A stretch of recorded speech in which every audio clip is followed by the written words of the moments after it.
With crystal clear quality, here's how to get started with Signet. Step 1. If you have a smart TV, you're good to go. Next, connect the aerial to your TV. Now, do an auto search on your TV. Just follow the prompts on the screen. And that's it. You're now tuned in to Signet. Sit back and enjoy a wide range of free-to-air digital channels. For technical inquiries, call the Signet hotline on 0770 572 656.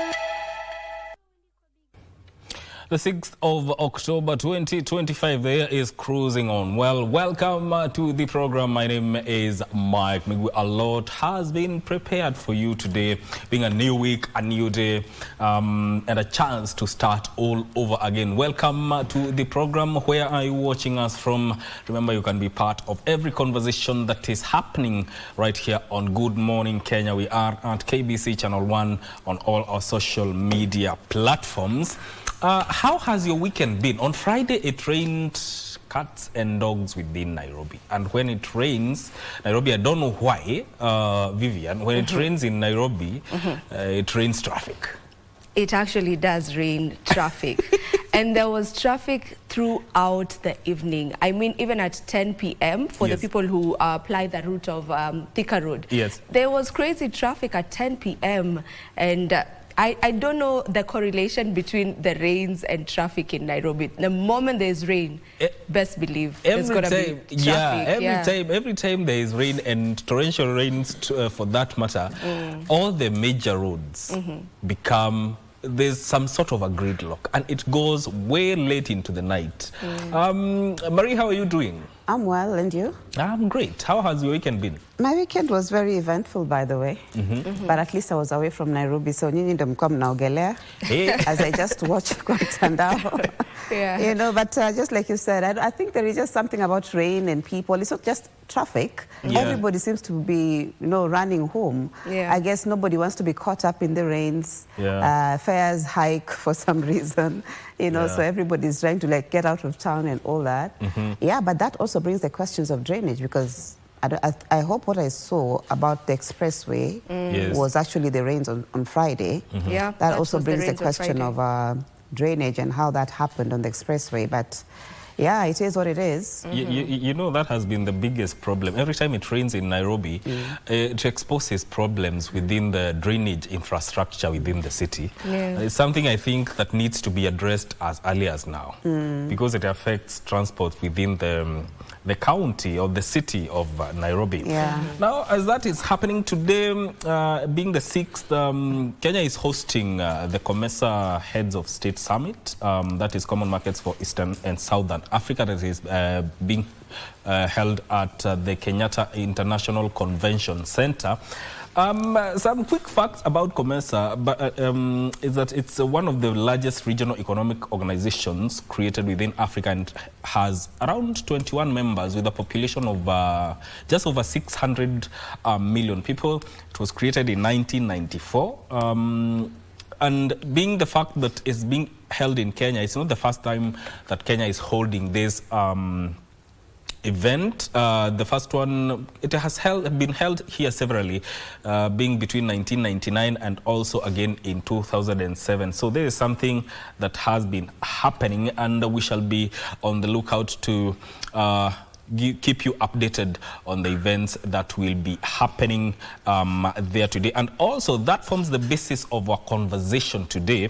And we are talking about inclusivity in fostering the economy within the COMESA region. I'll be speaking to Leonard Wanyama, who is the CEO, International Relations Society of Kenya, and also Omao Thomas, who is a governance expert. That is what we shall be looking at later on in the program. So why don't we have the quote for today? And the quote for today is by Howard Thurman. The quote says, "Ask not what the world needs, ask what makes you come alive, and then go and do that, because what the world needs is people who have come alive." Now, Howard is talking about purpose and authenticity. Instead of focusing on what you think the world wants or expects from you, you should focus on discovering what truly inspires and energizes you. What makes you come alive? When you pursue that passion wholeheartedly, you naturally contribute something meaningful to the world, and the world does not need more people doing what's useful or practical. It needs people who are vibrant, passionate, and fully alive, because such people bring creativity, hope, and energy that can truly change things for the better. Think about that. That is a wonderful, wonderful quote right there, and it is something to ponder on this beautiful beginning of the week. As Mark mentioned, we are having the COMESA Forum taking place right here in the country and in the city of Nairobi, and this is a forum that is bringing together heads of states, it's bringing together government officials, it's bringing together ministers, it's bringing together business leaders from across the 21 member states of COMESA. So it's going to be a busy one right here in the city. And the summit is being preceded by today's event, where we will be having COMESA EU Connect Forum that will be taking place at KICC as well. And that is something that we will be bringing to you live from right here on KBC. And just to let you know the theme that COMESA is running with as they get to celebrate 30 years, because that is what they are celebrating this year, 30 years anniversary. 3 decades, of COMESA, and the theme that they are running with is leveraging digitalization to deepen regional value chains and sustainable and inclusive growth. That is the theme that will be running as the forum takes place. Marie? Yes, indeed, the COMESA meeting is on. That is one of the things that we'll be covering for you, even in the news, including the National Treasury is also launching the Kenya National Workshop on credit rating, and also the Huduma Kenya launch of Customer Service Week are just some of the events we'll be covering for you in as far as the editorial is concerned. My name is Marie Ambo, and definitely this is Good Morning Kenya, ready to bring you the news of the day, where teachers, welfare and implementation of new education curriculum took center stage during the national celebrations to mark World Teachers' Day. More than 3,000 teachers gathered for the feat on Sunday in Nairobi amid calls to employ more teachers on permanent and pensionable terms, as well as address the teacher shortage, promotions and implementation of the curriculum. Now, this comes as government says it will employ 24,000 more teachers by January 2026 to bridge student-teacher gap. John Kahiro was there and brings us these details. Asante sana. Sunday at the Moi Sports Center in Kasarani, Nairobi. Kenyan teachers will have the opportunity. Teachers gathered to mark the World Teachers' Day under the theme Recasting Teaching as a Collaborative Profession. TSC, thank you so much. It is here that the question of teacher shortages, their welfare, and the new curriculum took center stage. Education Cabinet Secretary Julius Migos Ogamba reiterated the government's commitment to addressing the teachers' plight. Behind the scenes, you'll also go and drag those ECD teachers. They are being paid below the minimum wage. To enhance the teacher-learner ratio, Ogamba announced that the government will employ at least 24,000 teachers by January 2026, in addition to the 76,000 already recruited. The government has employed a historic 76,000 teachers in 2 years. A further 24,000 teachers are to be employed by January 2026, making a total of 100,000 teachers in a record 3 years on course to bridge the teacher shortage. If we have 40,000 schools and this is 100,000 teachers, that means 2.5 teachers per school, and that is not adequate even as we actually launch the senior school. While commending the teachers on the implementation of the competence-based education, Ogamba revealed that the Teachers Service Commission will disburse a total of 950 million shillings to enhance the retooling of junior secondary school teachers. The government has provided to TSC a total of 950 million Kenya shillings for retooling teachers in this financial year. On the funding of education in the country, the CS said at least 9 million learners have been verified and the disbursement of capitation is underway. We are only releasing capitation to schools whose learners have been verified. Meanwhile, Kupet National Chairman Omboko Milemba renewed calls for an independent administrative framework for junior secondary schools. We have taken the steps of writing to the Commission so that we can have a discussion with the government. Teachers from private schools called on the government to intervene in streamlining and enhancing their welfare. The government needs to reduce taxes to enable us to be able to offer education a little cheaply to the student and also our parents. As the world join in celebrating teachers today, calls have been made for concerted and coordinated efforts among all stakeholders in the education sector to streamline learning. This even as the government reaffirms its commitment to supporting the education sector in the country through the employment of more teachers, enhancing their working conditions, as well as expanding the learning infrastructure. Thank you, John Gahiro, for that report.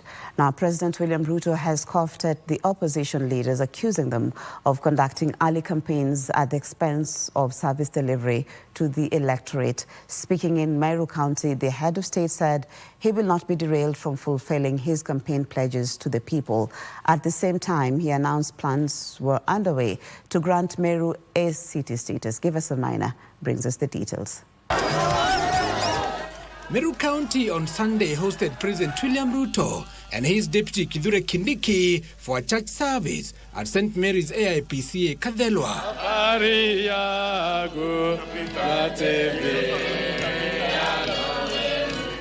While acknowledging plans to grant Meru a city status, the president announced goodies for the county worth billions of shillings for the road network, markets and a state lodge. Tutatengeneza IPO ile ya Kenya Pipeline, tumetengeneza privatization program, tumetengeneza monetization program ili tuweze kubadilisha nchi yetu, tutoe Kenya kutoka ile third world ya watu maskini, tupeleke Kenya first world. He also said 7 billion shillings had been set aside to fix Nithi Bridge, which has been a black spot, claiming tens of lives over the years. Kwamba munataka tutengeneze dual carriageway. Vile tumetengeneza ile ya kutoka Thika kwenda mpaka kule Maroa, tunataka pia tujenge kutoka Makutano hapo, tuweke barabara ya kuja mpaka Meru, mpaka hapa Maua, iwe dual carriageway. President Ruto also slamming the opposition leaders for empty rhetoric rather than pushing for service delivery. Wale watu wanatupigia makelele mingi, nikijaribu kuwasikiza ile wanasema hawasemi barabara, hawasemi stima, hawasemi vijana wapate kazi, hawasemi chochote. Kazi yao tu ni hewa, kuongea mambo ya bure. He also urged the Mount Kenya region not to be swayed by political euphoria and back the government development agenda. And I want to ask you, the people of Meru, the people of Kenya, tushirikiane. Waswahili wanasema umoja ni nguvu, kujitenga ni udhaifu. We want to thank the church for being partners with the government, not only in the spiritual nourishment of our people, not only in the stability of our families, but also in the economic progress of the people of Kenya and the communities and families of Kenya. Meru leaders, led by Governor Isaac Mutuma, promised to back Ruto's re-election bid in the 2027 general elections. Hata sisi, Your Excellency, when you'll be need, and I know the need that you'll have in 2027, and beginning today, ni need ya support, political support. Tutakupea kura hapa Meru, tunasema rais wetu ni tu.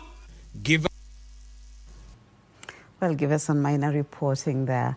The Orange Democratic Movement Party and Wiper Patriotic Front Party are locked in a war of words over claims that ODM's leader Raila Odinga is battling health complications. ODM, through its secretariat, has accused opposition figures, including Kalonzo Musyoka, for allegedly sponsoring the misinformation campaign against Raila. However, in a swift rejoinder, the Wiper Party dismissed the claims by ODM against Kalonzo as malicious, reckless and false. They further faulted ODM for what they say is attempting to drag Kalonzo's name into their self-inflicted political decay. Give us a minor again. The online community has been awash with claims that ODM leader Raila Odinga was unwell. Claims that ODM party, through its secretariat, dismissed, opting to set the record straight. In a press statement by the Orange Party Secretariat, signed by Dennis Onyango, the party threw shade at opposition figures, mainly Rigathi Gachagua, Kalonzo Musyoka, and Eugene Wamalwa, faulting them for allegedly sponsoring the misinformation campaign on the health of Odinga. Further, they faulted the trio for smear campaign against Raila's bid for AUC chairmanship. ODM said Odinga left the country on Friday for an undisclosed mission. The party adding that if Raila was ailing, he would have made it public, as he has done in previous instances, including when he was diagnosed with COVID-19 and hospitalized in 2021. However, in a quick rejoinder, Wiper Patriotic Front, through its Secretary General Senator Shakil Abdallah, fired back, saying Kalonzo harbors no ill will towards Kalonzo's longtime political ally Odinga. They further dismissed claims that Kalonzo was responsible for Raila's loss at the AUC bid, maintaining the party will not allow Kalonzo to be dragged into what it termed ODM self-inflicted political decay.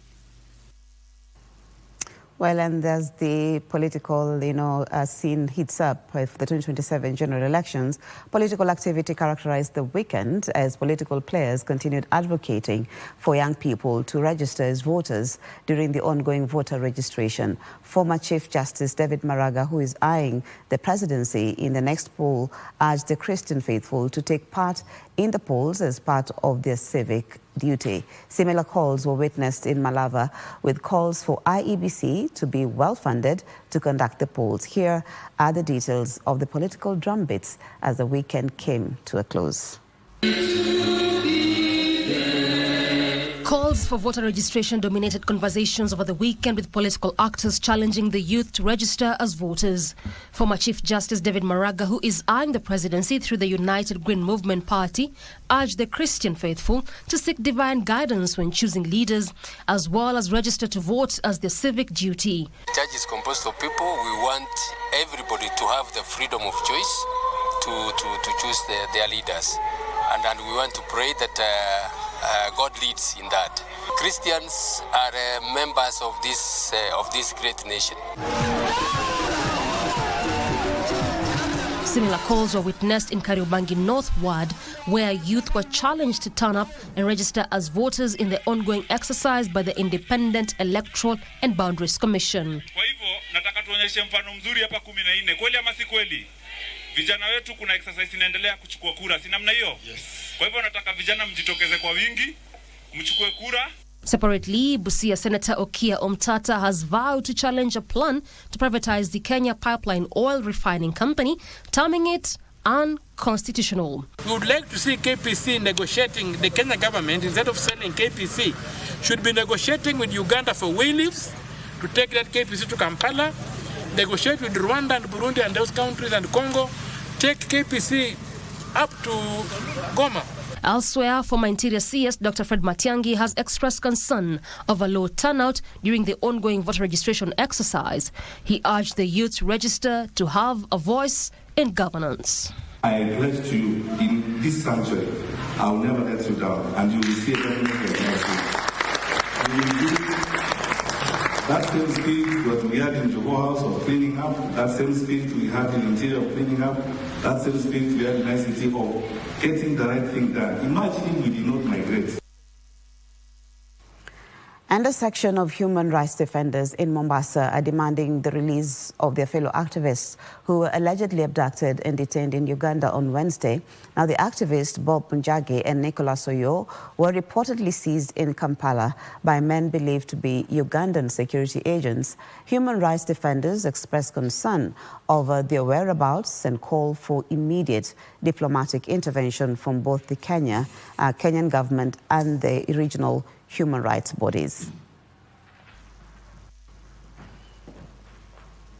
Well, let's move on. The Senate will from Monday transact its business from Busia County as the week-long Senate Mashinani session begins. Residents of the border town, however, have expressed mixed feelings about the visit by the senators, while small-scale traders operating along the Busia streets decry eviction by the county government. Hotel owners are optimistic that the visitors will bring profits. Along the main streets of Busia town, it's a race against time as the county government workers try to ensure the town is ready for the Senate Mashinani. Border operators and hotel owners are optimistic the Senate sittings in the border county will translate to profits. Tunashukuru sana kwa wageni wanaokuja kesho katika kaunti yetu ya Busia. Wamefanya at least saa hii town inaonekana safi. Kwa siku 2-3 zenye watamaliza hapa, at least tutakuwa na security. Kama mimi boda venye hao wageni wanakuja, najua kwa siku 2-3 hivi nitapatako kazi kidogo venye watakuwa, lakini wakiondoka najua nitarudi kwa ile maisha yangu ya kawaida. Kwanza mimi nafanya hii biashara ya guest. Sasa hao wageni kukuja, mimi nitafaidika sababu nitakuwa na wageni kwa nyumba zangu za kulala. Small-scale traders, however, operating along the streets of Busia town appear unamused by the visit, accusing the county government of unsettling them to accommodate the Senate. Kukuja kwa maseneta Busia sijafurahishwa kwa sababu hata hao makansila kwao watu wanakula, lakini hapa Busia county government inatupeleka vibaya. Kila mara tutoke kwa mahali penye tunauzia ya kwamba tunachafua town. Hatujafurahishwa na hilo jambo yao kukuja hapa Busia. Na asitufukuze kando ya barabara. Pia si ni vijana wadogo bado tunatafuta. Sasa kama kanjo wanatuhangaisha, tutoke hapa. Sasa tukishindwa tukiambiwa tutoke tuende wapi? The traders want the senators to promote their businesses rather than curtail them. Senators wajadiliane kuhusu jinsi mbinu yenye inaweza fanywa ili kurekebisha hii mambo ya panya rutu mingi ya border. The residents have also urged the Senate to conduct proper oversight on the county government of Busia, accusing it of failing on its mandate. The Busia County Assembly chambers will be Senates beginning Monday. However, for the Busia County residents, it will either leave a sweet or a bitter taste come Friday. Well, in the meantime, preparations are complete for the 24th Common Market for Eastern and Southern Africa COMESA Head of State and Government Summits and meetings that will begin on Monday, that is today, the 6th of October, at the Kenyatta International Convention Center. Now, Principal Secretary in the State Department for Trade, Regina Ombam, was among senior government officials who visited the venue on Sunday to inspect preparations for the 4-day event that begins today with the COMESA EU Horticulture Connect. However, the National Federation of Sugar Farmers in Migori wants the delegates to also address unregulated sugar imports flooding the Kenyan market, undermining local production and threatening the livelihoods of thousands of farmers.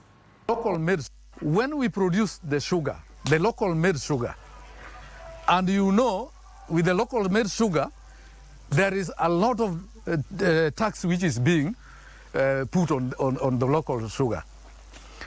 And the sugar that is coming out from the COMESA country are duty-free sugar.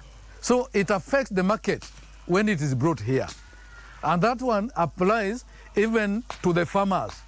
When the market is distorted when the market is not favorable to the local made sugar, then automatically the sugarcane production will be having a problem. The government and the COMESA country sit down and they agree on an amicable way forward. And the way forward we feel that might be good for us as farmers is that they consider the input of the farmers who are producing the raw material. At the same time, they consider the local sugar manufacturers. Well, and definitely we'll be bringing you the proceedings from the KICC in as far as the COMESA is concerned. And so on that note, I want to take a break right now, but bringing the news also to an end. My name is Mariambo. We'll be back with Good Morning Kenya in just a moment.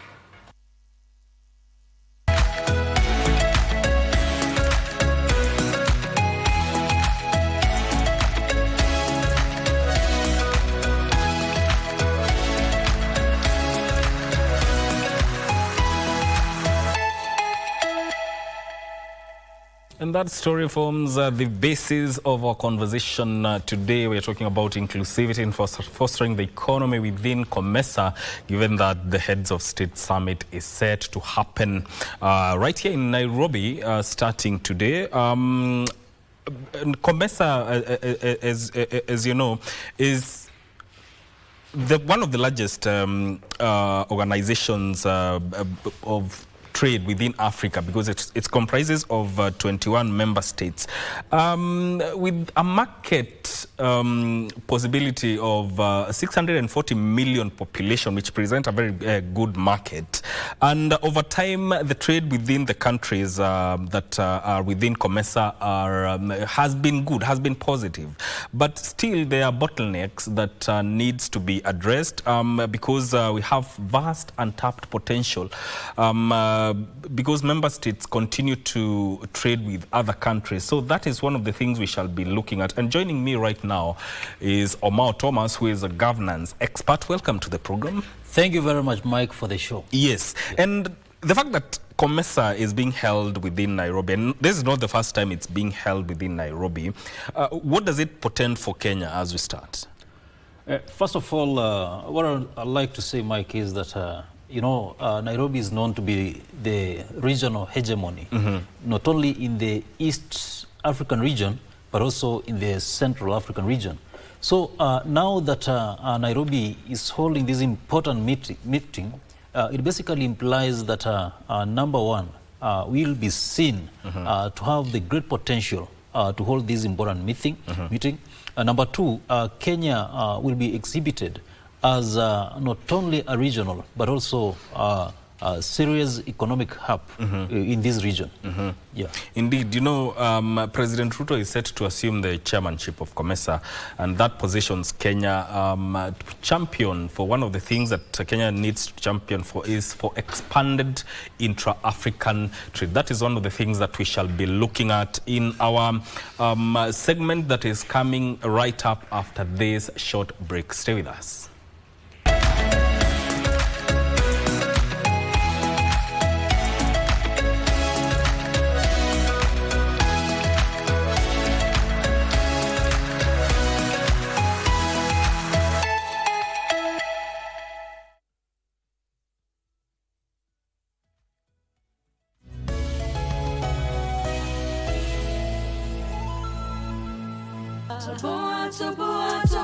Kusho uendi kwa Big Mama. Kuna nyinyi hapa mpaka jioni. Sawa basi. Unajua ni customer wangu wa daily. Usiingilie biashara yangu. Sawa eh? Daktari! Nakuja saa hii. Ni nini? Daktari harakisha si ukuje. Maskini mtoto wa watu. Akisiku alifanyiwa mambo jamii. Hakuna mwingine leo basi. Ni George Matilda. Oh. Elijah wewe. Mnafanana. Are you ready for the next big thing in tech? Well, we'll spotlight Kenya's brightest young minds, game-changing startups, and breakthrough technology that are shaping our future.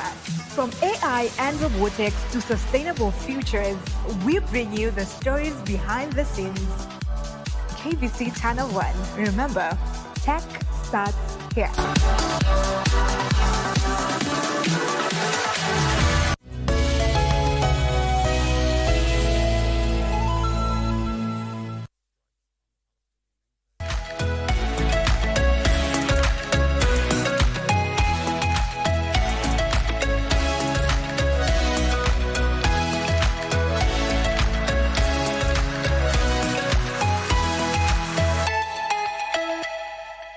Welcome back to Good Morning Kenya. This is where we're talking about inclusivity in fostering the economy within COMESA. And Omar Thomas is a governance expert and joins me in studio to talk about this. We are also expecting Leonard Wenyama, who is the CEO of International Relations Society of Kenya. You know, Omar, talking about inclusivity in fostering the economy within COMESA, if it's about inclusivity, from your perspective, how should that look like?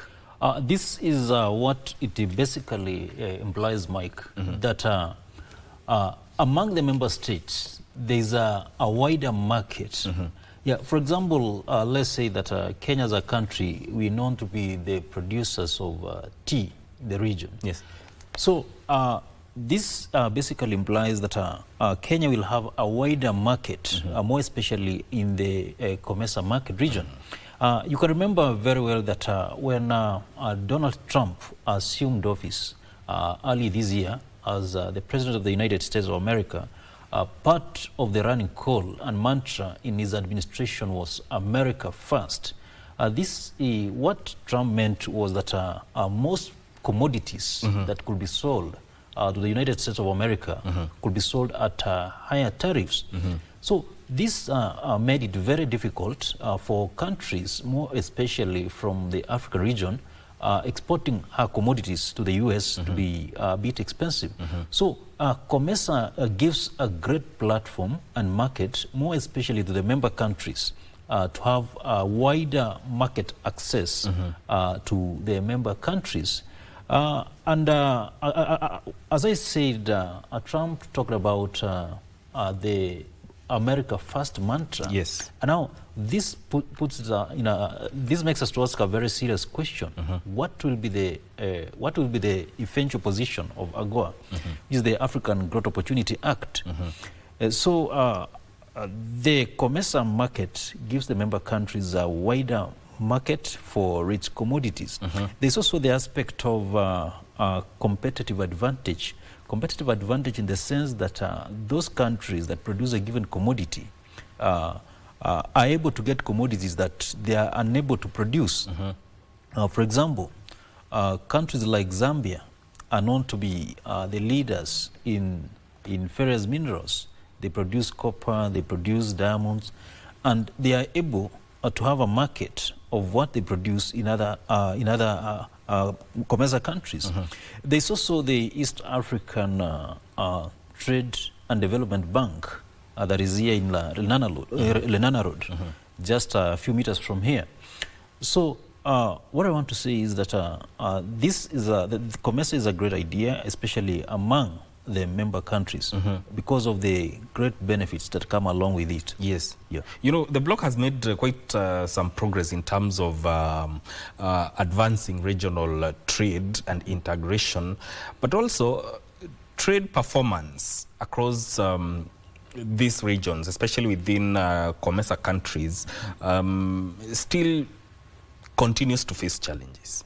And if you look at the exports within intra-COMESA exports between 2020 and 2023, there was a 40% increase, meaning that there was a 10 billion worth of US dollars worth of exports within intra-COMESA exports, and to 14 billion in 2023 worth of intra-COMESA exports.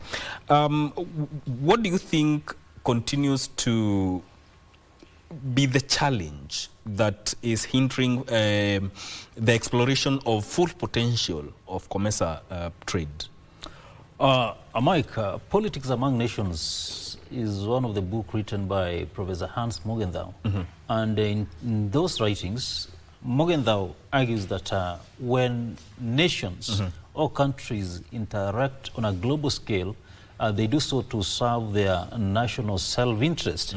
For example, in June this year, the president of Tanzania, that is Mama Samia Suluhu Hassan, said that the non-citizens in Tanzania were not allowed to do certain kind of trade.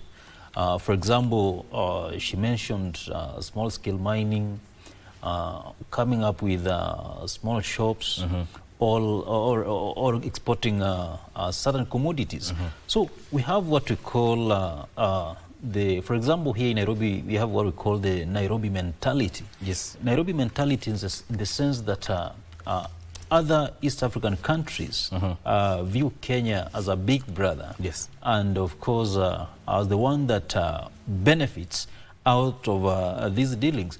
So I think one of the challenges that we are facing is unhealthy competition, more especially among the member countries. And I think these countries must move with speed to tackle that challenge, because you know, at the end of the day, it must be a win-win situation. It should not be seen that this country is winning and that country is not winning. So that is one of the challenges that is hindering this cooperation among member countries. You know, there's COMESA, then there's also the Africa Free Trade area that is AfTA. How do you think these two correlate insofar as achieving a common market is concerned, given that, you know, African Free Trade area goes for integration by reducing tariffs and non-tariff barriers, opening up new trade corridors. How do you think the two correlate? You know, among the African countries, Mike, you must attest to me the fact that it's only Kenya that has removed movement restrictions. Most African countries have put a lot of restrictions in as far as movement is concerned. So how do we expect to integrate when other countries have made it extremely difficult for other Africans to move to those countries? You see, the borders that we currently have were demarcated by the colonial powers during the Berlin Conference of 1884. So the African heads of states and governments must move with speed to ensure that the challenge of moving from one country to another is restricted, is actually removed. Because when that is done, Mike, I think then movement of goods and services will be made much more easier. As I said, it's only Kenya in the African continent that has made movement from one country to another very, very much easier. So other countries like Zambia, South Africa, Uganda, and also Rwanda must actually follow suit and ensure that movement is not restricted. Because if movements are not restricted, then most probably it becomes much easier to move goods and services from one part of the country to another. Another thing that I've mentioned is about competition. These countries should not take it that they are competing with one another. It's about free trade. We are talking about free trade without restrictions, without tariffs. You see? That is it, Mike. What about infrastructure? Because transport is one of the things that enhance trade. And you look at the aspect of road, rail and ports. Is it still adequate to ensure that, now that we are talking about intra-African or intra-COMESA trade, where does infrastructure and logistics stand as at now? That's why I mentioned one of the institutions associated with COMESA. That is the Eastern and Southern Africa Trade and Development Bank. That bank is actually headquartered here in Nairobi, along Lenana Road. So this bank gives resources to member countries to come up with proper infrastructure such as roads and also railway systems, so that movement of people and also goods among the member countries becomes much easier. Yep. In terms of commodities that are exported within the member countries, is it that many countries still depend on raw materials instead of processed products or manufactured goods? And how does it limit gains from trading within the member states? For example, I mentioned a country like Kenya is known as a leader in the export of tea. Countries like Zambia is known for exporting minerals such as copper. Yes.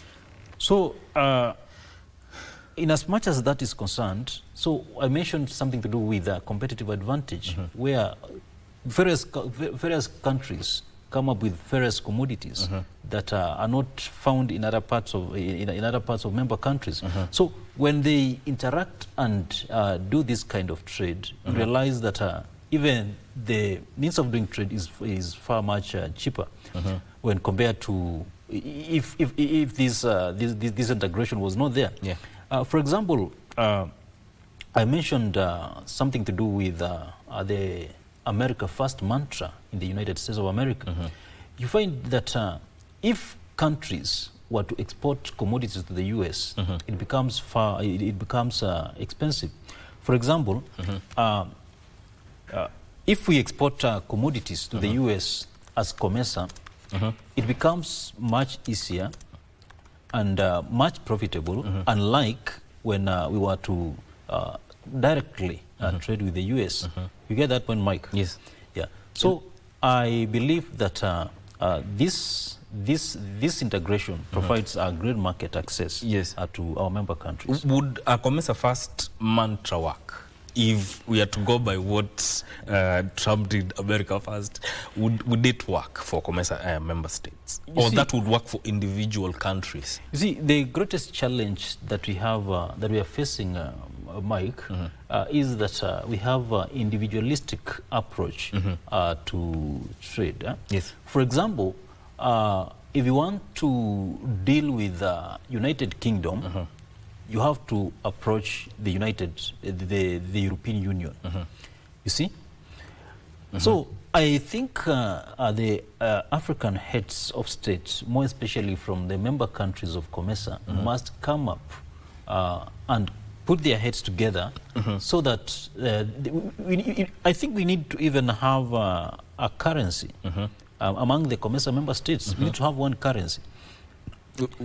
Because when these countries are interacting, they use the dollar, the US dollar. So if they put their heads together, then come up with a common currency among the member countries, then I think that will be good. Like, for example, among the East African Community member states, they use the eco currency. They use the eco currency, which is actually a good idea. Yes. So I believe that the East African Trade and Development Bank, that is the financial institution of COMESA, must move with speed and cooperate with other commercial banks among the member countries, so as they come up with a common currency to ease trading among the member countries.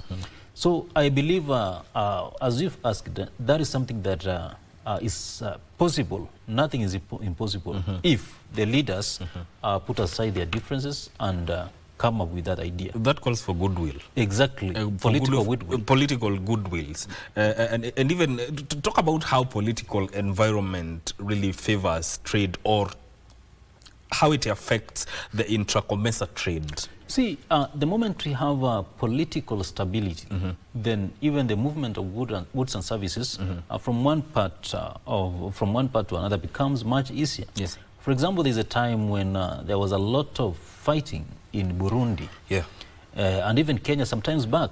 So you realize that trading becomes very difficult, and You know, even among the East African countries, that's a great challenge that we are facing. You see, for example, when the East African community was formed, the main agenda was to come up with a political confederation. But now, due to what I call the Nairobi mentality, whereby other states see Kenya as the one that is going to benefit, that is when that's where the challenge comes in. So I think the greatest issue here is political goodwill, more especially among our leaders, that will see this thing work. Yes. Yeah. You know, the theme of this summit is leveraging digitalization to deepen value chains for sustainable and inclusive growth. And we were talking about inclusivity here. There's the aspect of digital financial inclusion. What does it really mean within the context of COMESA? And looking at it from a lens of regional trade, what does it portend? So this is what it basically implies. You know, Kenya is known to be a digital leader, not only in the East African region, but also in Africa at large. So what that basically implies is that how can we move from the previous approach of doing trade. So I think we need to come up, the African countries need to come up with, you see, Mike, this is the era of artificial intelligence. Yes. Artificial intelligence in the sense that we need to digitize all our trading, we need to digitize the trading platforms. Yes. Talk about e-commerce. For example, how can a trader in Lusaka, Zambia, buy a commodity from Nairobi, Kenya, then that commodity reaches him in real time? Yes. You see? So we don't have to rely on maybe say that traders have to move from Nairobi to Lusaka, Zambia, to meet their counterparts in the other part. So how will they leverage on AI and also digital platforms so as to ease the manner in which trade is done? Like, for example, today, Mike, I want to buy copper from Zambia. Do I have to go all the way to Zambia to do that? Can I buy that commodity through various online platforms? Yeah, that is what they need to. Would it be the thing, the game changer in as far as trade, intra-COMESA trade is concerned? I think it will be a serious game changer, Mike, because number one, it will save on time. You see, for example, take it that you've ordered for a commodity from a certain part. Then you don't have to go there physically, and that commodity reaches to your end in real time. I think it will be a serious game changer. Yeah.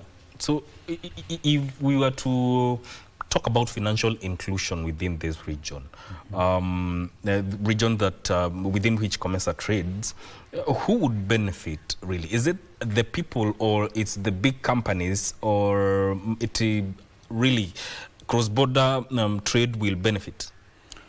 I think the large-scale traders are the ones who are going to benefit because there's a wider access to markets, especially among the member countries.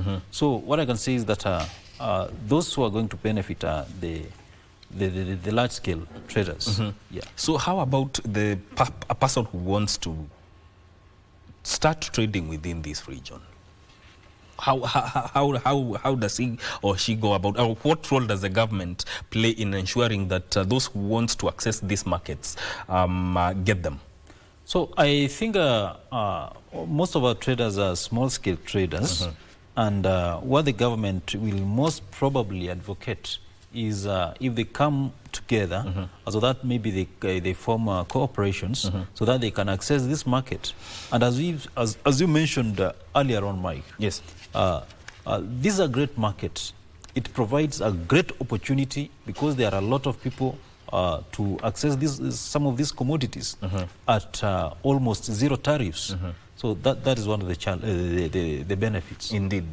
We're also joined by Leonard Wanyama, who is the CEO of International Relations Society of Kenya. Welcome to Good Morning Kenya. Thank you very much. How are you doing this morning? Fine, thanks. Apologies for coming in late. Apologies accepted.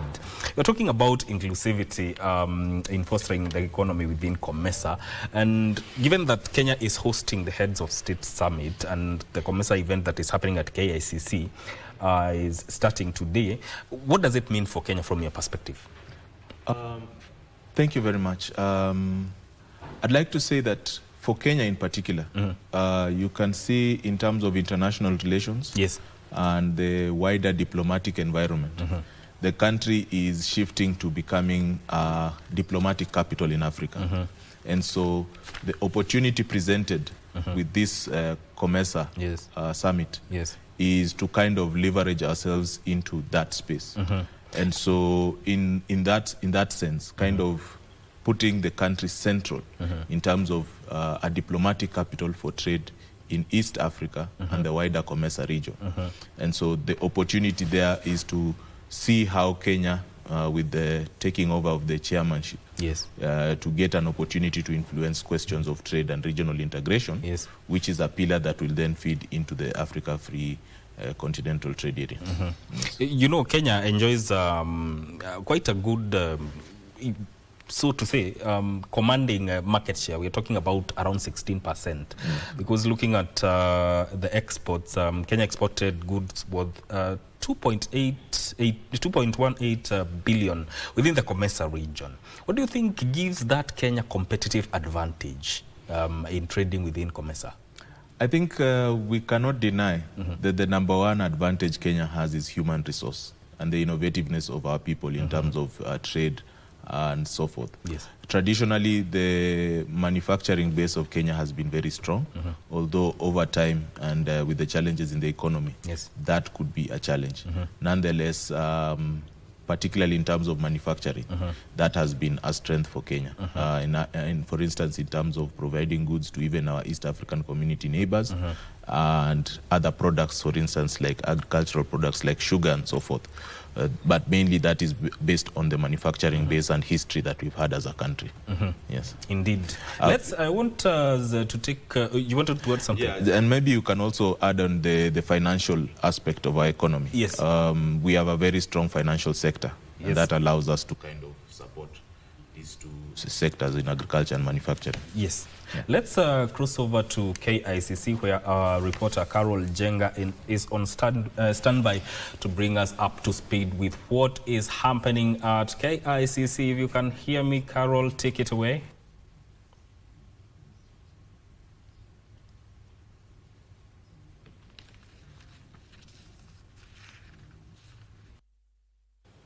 It seems there's a problem with the feed there, but we shall be getting back to her when as to when the system gets corrected. Now, you know, what would you say are the bottlenecks that hinder the realization of the full potential of intra-COMESA trade? Yes, I think this will be a constant feature of any conversations over the course of this week. The subject of non-tariff barriers, that has become a very big hindrance, and it's mainly because of probably the national interests in relation to the goods and the commodities that are being traded. But over the years, these questions of non-tariff barriers are a sore thumb for members of COMESA, EAC, or even SADC. Yeah. Yes, indeed. I'm told that the signal at KICC has been rectified. Carol Jenga, if you can hear me, what's the latest from KICC? Thank you, Mike Mwigwi, as you have rightly put it. I've just listened a little bit about the conversation that you're having, and it rightly links to what we're talking about here at the 24th COMESA meeting on the heads of state and government that is happening right here in KICC. Remember, Kenya is hosting for the second time this meeting, and the last time that Kenya hosted was in 2007. And remember, it's 21 member member member states are part of this meeting. They're coming here to talk about trade facilitation. They're talking about non-tariff barriers, quota system.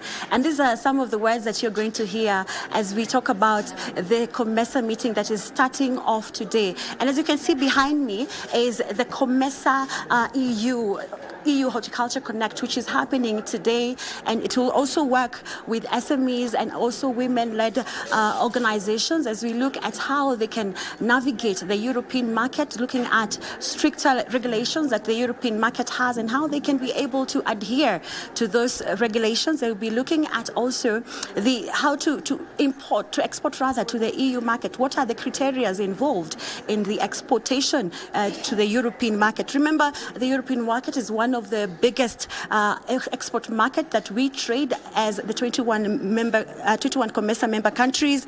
And looking at this, we are seeing a lot happening here at KICC. We are seeing a lot of activities going on. The setting up is going on as we come to start off this COMESA summit. The significance of this event will bring together heads of state. We expect President William Ruto to attend the COMESA meeting. We expect senior government officials. We expect business leaders from across the 21 common market for Eastern and Southern Africa member states. The theme for this COMESA meeting is leveraging digitization to deepen regional value chains for sustainable and inclusive growth. And why digitization? Remember, right now, data is a new currency, and of course, we have to be in line with ensuring that we digitize our regional value chains to ensure that we also benefit from the trade that is ongoing,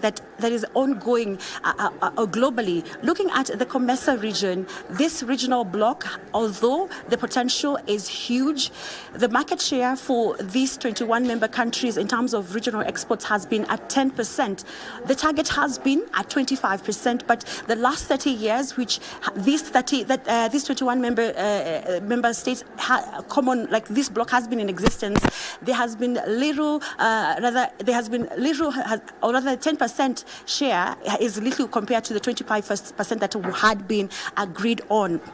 And looking at, of course, the founding members, we saw, let's look at Kenya, for example, who in 2023 alone, exported goods worth $2.18 billion into the COMESA region. That is just little compared to the potential that we can have in this market. And of course, as much as we are looking at the market share of other countries as well, this bloc is not just, or rather, Kenya is not just a diplomatic, or rather, Kenya will make this bloc a diplomatic priority, but also a crucial trading partner.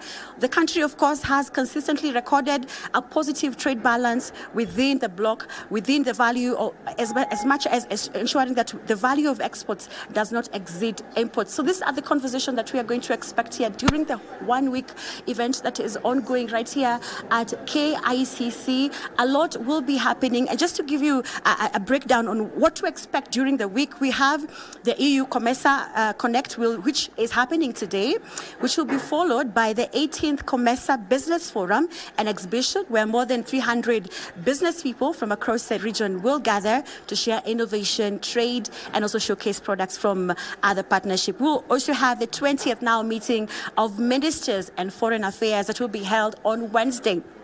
That is the 8th of October 2025. And this meeting will review, of course, the peace and security situation in the COMESA region and map ways of promoting peace and promoting democracy. Now, this will culminate on that is on Thursday into the 24th COMESA Heads of State and Government Summit, which President William Ruto will be the host, and of course he's taking the chairmanship for this COMESA summit from the President of Burundi, that is Evariste Ndayishimiye. The President of Kenya will be taking the chairmanship. Remember, this is a yearly rotational chairmanship, so next year we'll have another president take up the COMESA chairmanship. And just to as a wrap up, remember these meetings will have all government heads of all government ministers, heads of state coming to talk about trade, to talk about trade facilitation, among other areas that the governments need to address, the 21 member countries need to address. And just to give you a breakdown of the presidents that are supposed to arrive into the country as a wrap-up, we have Musa Faki, who is the chairperson of the African Union. He's expected to come and attend the 24th COMESA Summit. We have Chelishe Kapurpwe, who is the Secretary General of the COMESA. Who actually, they are the host of this COMESA region, so they are already here in the country. We have George Roberto, who is the Secretary General for the Organization of the African, Caribbean, and Pacific States, among other guests. Migui, if you have any question, you can pose it. Indeed, that is Carol Jenga, who is at KICC, bringing us up to speed with what is happening with regards to the COMESA Summit that is happening at the KICC. Of course, we have boots on the ground, and we will be keeping you updated on what is happening right there at KICC as the events unfold. You know, matters of inclusivity in terms of trade within the COMESA region, and the issue of tariffs and non-tariffs is one of the things that will be discussed within that event. That is one of the things that I want us to look at once we come back from this short break. Stay with us.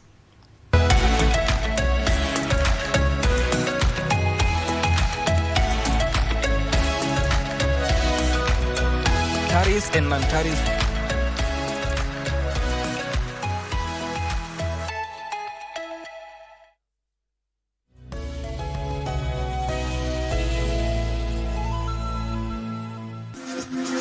Got the fear of missing out? Want to keep up with all the latest entertainment news and latest celebrity gossip? From the latest rumors to popping events to the newest fashion trends, here is where you get all the tea or juice when it comes to entertainment, and you get it served on time. All that and so much more on Grapevine every single Monday only on KBC Channel 1. Remember, if you did not see it on Grapevine, then it most probably never happened.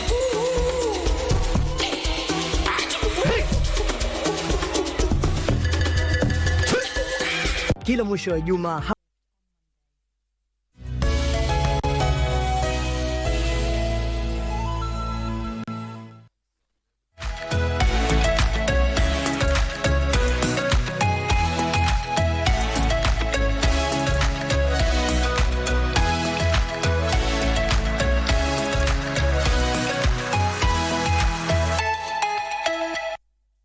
Welcome back to Good Morning Kenya. We're talking about inclusivity in fostering the economy within COMESA. And one of the things that our reporter has talked about, and I want us to address, is tariffs and non-tariff barriers. It has always been the talk for quite a long time, not only within COMESA, Thomas, but also even you look at blocks like the East African region.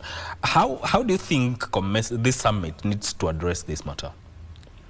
I believe, as we were starting the show, Mike, I mentioned about ECOWAS, and the reason as to why ECOWAS has made some serious strides in as far as regional trade and also integration is concerned. Yes. The question of political goodwill, more especially among the leaders of this region, is one thing that that must be seriously stressed. We also have what we call the international political economy. If at all this economy has to flourish among the member countries, some of these tariffs must be removed. Then instead of coming up with these tariffs, they must come with the quota system, whereby, for example, if country A is producing this particular commodity, is producing the same commodity with another country, then with respect to the quota system, these two countries must be given a particular portion of what they need to produce or bring to the marketplace, and I think that will solve that challenge, because if these tariffs continue to be put in place, then most probably there'll be a lot of challenge, and countries will view one another with a lot of suspicion that which country is benefiting more out of this deal, you see. So with the quota system in place, I believe much will be achieved, and there'll be mutual benefit among the member countries. Yeah. Mr. Leonard, as what Thomas is saying, would the quota system work regarding this issue and the matter of non-tariffs and tariff barriers? I think above and beyond even quotas, there has to be a level of what you call goodwill in terms of, and I'd call it commitment to the question of understanding that taking part in regional integration is a pathway to structural transformation. And in that sense, changing the lives of economies and the people within them. So if we are stuck in the idea of just simply benefits and securing, for instance, quotas, you might have missed the overall idea that structural transformation is key. So even if you're pursuing quotas, you have to think between you as nation, what kind of transformation are you looking at? What kind of value chains are you trying to introduce so that you can then make the movement of goods, services seamless, and understanding or trying to get to the outcome that we are doing this for the process of transformation, and sticking to that commitment is very important. So we have all these mechanisms, as he has mentioned, quotas and whatnot will work, but there needs to be that overall goodwill and commitment between nations, understanding that the idea behind this is to transform the continent. You know, we are living in the world of digital advancements, and data has become very crucial tool for trade. So how do you see that affecting or being incorporated within the intra-COMESA trade? I think the question of technology, the digital economy, is essentially a question of efficiency in trade and any other activities that are around this. So the data that you will connect should be able to inform decisions. It should be able to enable transactions move faster. And so it should be a question that will improve the current situation, thereby removing a lot of the bottlenecks. Because sometimes you might delay in removing some of these non-tariff barriers simply because you are not getting the right information. But if you have digitization and the data is coming in real time, you can then be able to quickly address some of the challenges and thereby helping remove some of those bottlenecks. Yes. You know, Thomas, as we had seen earlier, as my colleague has put it, Kenya enjoys quite a good market share at 16%. Like last year, Kenya exported of goods both over US dollars to $2.18 billion. So it means there is potential, lots of potential for Kenya to trade within COMESA. So how does Kenya as a country unlock this potential and ensure that they increase the market share from 16% onwards? I think the government must come up with some incentives, more especially to local producers in the local marketplace. So if these people are empowered, talk about subsidizing production. So if the government chips in, then empowers. For example, if it's in the farming sector, if it empowers farmers, it gives them, talk about fertilizers, then that will imply that production will have to increase. And if production increases, then most likely there'll be a lot of produce that can be available for this huge market. So it's about the commitment of the government of the day, that is the KK regime, empowering our locals so that they can produce more and more, so that we have the surplus for sale. Then Another thing that I'll have to talk about, countries like Tanzania, for example, are not part and parcel of this integration of COMESA. Yes. And the main reason is what I call the Nairobi mentality, whereby they thought that countries like Kenya are the ones who are going to benefit more than them. So basically what I'd like to say is that we need to have a serious political goodwill, especially from the government side. That's when production will increase, and so that we can utilize this marketplace. What about the aspect of value addition? How would we approach it if we were to make leave a good mark within the intra-COMESA trade? Value addition will be great. Rather than exporting raw materials, value addition will imply that what we sell in the marketplace is finished or processed goods, which will in turn increase the returns back to the farmers. Yeah. All right, Leonard. You know, it's all about achieving a common market for goods within member states, and we also have the African free trade area. How does COMESA and AfCFTA correlate in enhancing this? How can they correlate in enhancing this goal of achieving common markets, especially for African trade? So, in this instance, COMESA and the ongoing regional integration efforts in terms of, if you look at the EAC, SADC, and the plans to form a tripartite free trade area, then become a building block into the Africa Continental Free Trade Area. Now, essentially, this is just from African history, a quest in terms of gradual integration of the continent. So we get to understand each other better as we then move into the Africa Free Trade Continental Area. Now, with that, then, at least taking it in steps, then you can be assured that at least some of these bottlenecks have been addressed, because before you even get to dealing with West African bottlenecks, at least from this side of the continent, you would have kind of some seamless thinking around a lot of this. Now, with that, the expectation being that once you have a free trade area continentally, then you unleash the manufacturing potential of the continent, the agricultural potential of the continent in terms of massive production of food and so forth, and then of course the processed materials, and then obviously there would be a massive financial infrastructure supporting the trade.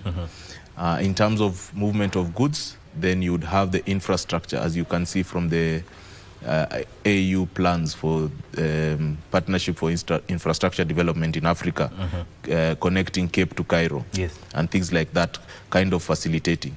But if you look at it, then again, going back, you would see this would unleash an opportunity to develop more formal farms that can then develop a lot of these products, right? So if you're saying that now you have planted the tomatoes in kind of a formal setting, then you might have even a localized tomato sauce making factory. And then you have a finished product which is now value added, higher value, which you can export to the country that loves tomato sauce more than yourselves. So if you look at that value chain, and then you connect with the, if you take COMESA alone, we are talking about 640 million people with diverse needs. So for every product that you're thinking of, whether it's leather, whether it's tomatoes, whether it's onions, whether it's chili, whether it's maize, for all these people, then you're facilitating trade and kind of integrating people together in that sense. Graduate that to the continental level, kind of a trade, and Africa presents itself as a big trade market. How does bodies like COMESA now and Africa Continental Free Trade Area present the continent as an enhanced market, ready market to trade with the world? So in that sense, once you have kind of integration with markets, it also allows for investors to come in, because they would then see the benefit of accessing these 640 million people with their different products. Be they investors, exporters, importers, and so forth. There will be lots of opportunities in that. You would have the idea that in terms of Europe, you can then kind of have a bigger sense of advantage in terms of when you're taking your product to them. How do you negotiate? How do you get the rates? Because now you're coming in as one block as opposed to various countries.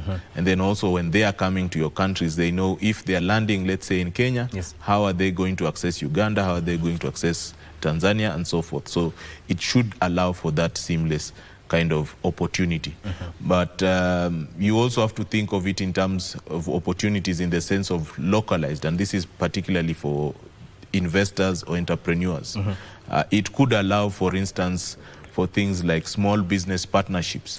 If I am an American company that wants a specific product direct to them, what I do is to come into the country, have a partnership with Kenyan entities, develop my product and export it direct. So allowing that kind of very specific and direct opportunities and channels for goods and services.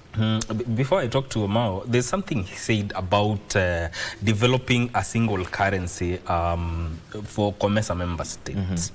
Do you see that being as a possibility? And how do we go about it if that is something that is to be considered?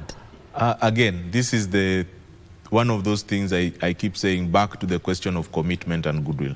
Because you have to navigate all the national interests around a common currency.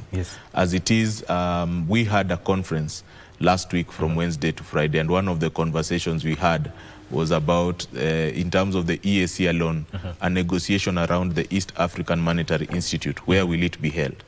Where will it be hosted? Is it Kenya or Uganda? And things might have stalled in that regard. But that does not mean that that's the end of the conversation. You might have another opportunity to figure out what will be the best way forward in determining some of these things. But these are all good ideas. We just should not be afraid to engage them and navigate them accordingly towards the goal of greater continental integration. Omao, in that instance, would you say sometimes interest of the country may supersede the interest of the region, of the bloc, in terms of this is trade, but we want to establish common currency? Mike, that is why Hans Morgenthau said that when countries correlate or interact on a global scale, they do so to serve their national self-interest. So I think countries view one another with a lot of suspicion, but the bottom line remains, as Africa and as African countries, we have a great potential that is unutilized. For example, Professor Ali Mazirui, may his soul rest in peace, at some point he coined that Africa is so fertile that if you dip your finger, it grows. Let his soul continue resting in peace. So we have a great potential as Africa. Do we have the political goodwill, especially from the political class? For example, have a look at a country like the Democratic Republic of the Congo, a country endowed with all sorts of minerals. And now this country goes ahead to have a negotiation with the United States of America that let America come negotiate a peace deal with the M23 so that the American companies can mine their minerals. That is how low we are as a continent. So we basically need the political goodwill, especially from among our leaders, so that we can realize the greatest potential of this sleeping giant. You know, even when we are talking about inclusivity in terms of digital currency, fintech, and everything, do we need compatible laws as a region to ensure that this does not slow trade, and that whatever happens in one country in terms of digital aspect of trade does not affect movement of goods and services? Absolutely, yeah, Mike. We need some serious legal frameworks. In fact, we need the member countries need to come up with kind of a judicial system. I don't know whether we have one, Mr. Wanyama. If it's not there, then most probably it should be there so that it regulates the trading activities among the member countries. Because if we don't have such a kind of legal framework or judicial system, then most probably there are countries that might go against that might have bad practices, which will not actually augur well with the other member countries. Yeah. Yes. Mr. Wanyama, you know, we cannot ignore the aspect of SMEs within COMESA.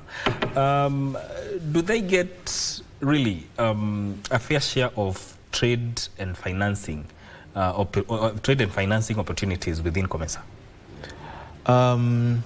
And let me draw back to what my colleague here just raised it. If I might just draw back to some of the conversations we had last week with the International Relations Society of Kenya had an annual conference. Yeah. And one of our very esteemed panelists, Dr. Gilbert Kadiagala from the University of Witwatersrand, Johannesburg, explained that, for instance, in Kenya, the question is a matter of leadership within institutions, because the country believes that this has to be happening within a collaborative framework. Yeah. And so there are lots of harmonization efforts, particularly because of an understanding that majority of the countries within COMESA have to lean and help a lot of SME entities within their countries. And so with that in mind, institutions such as COMESA have institutions within the COMESA Court of Justice that are supposed to help these SMEs.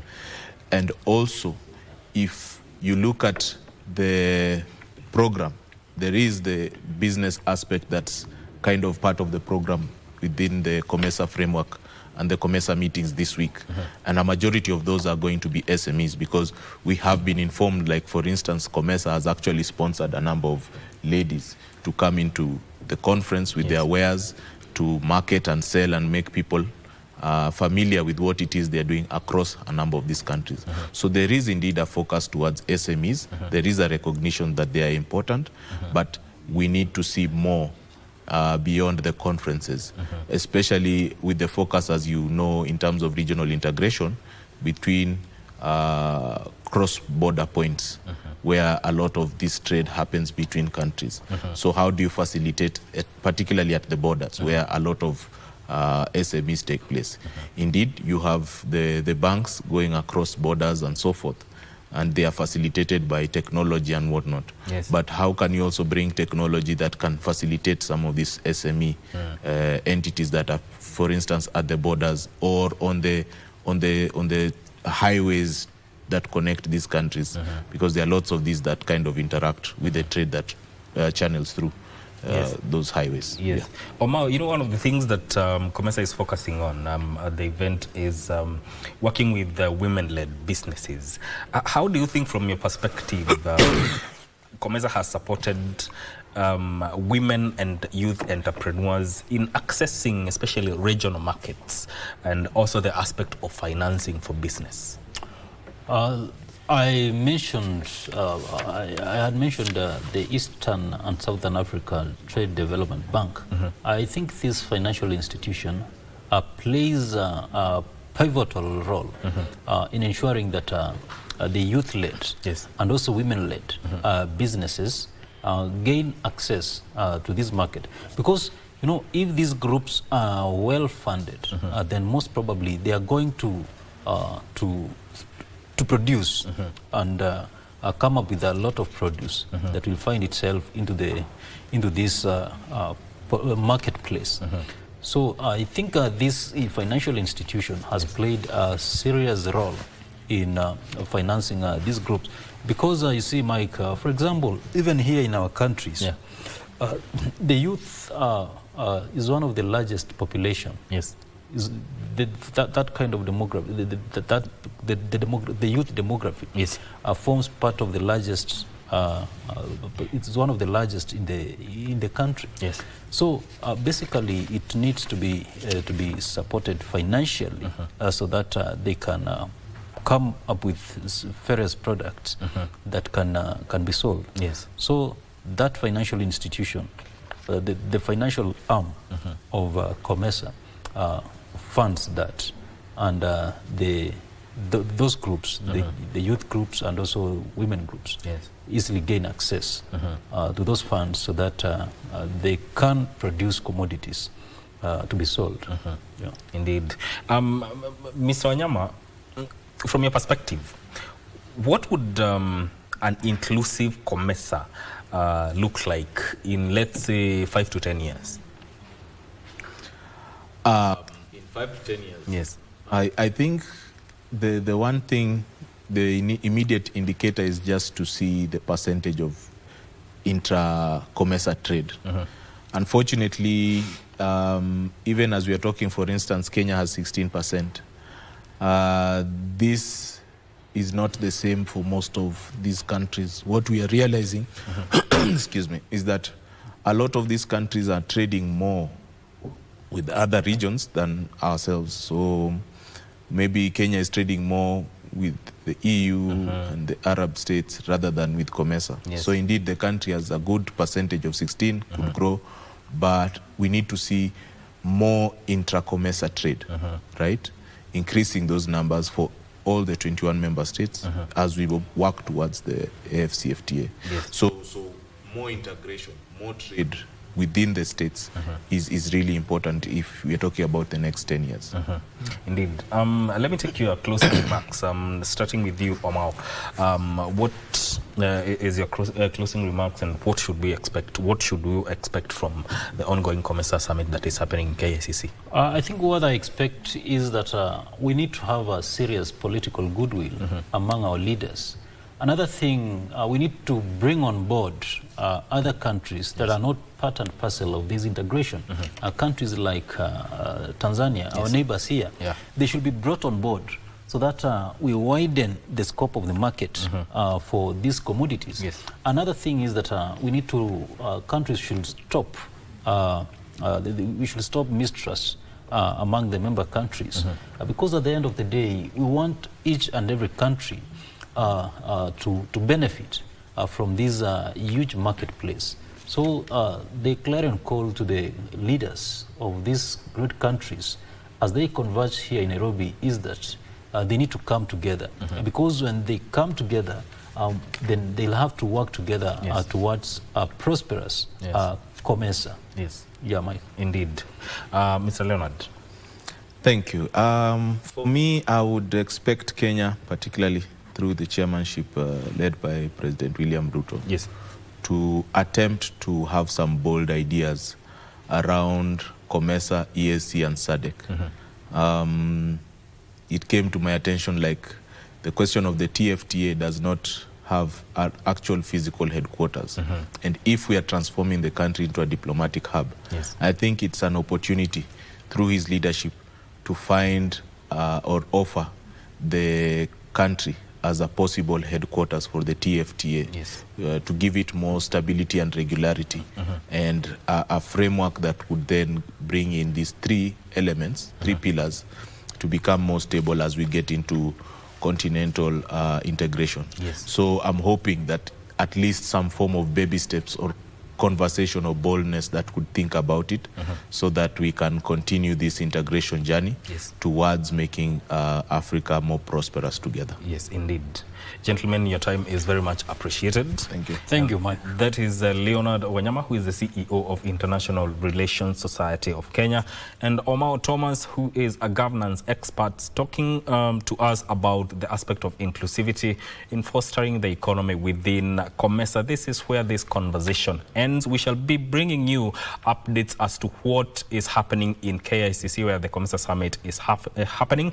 As of now, my name is Mike Migwe. Thank you for tuning in. Stay with us. This is Good Morning Kenya.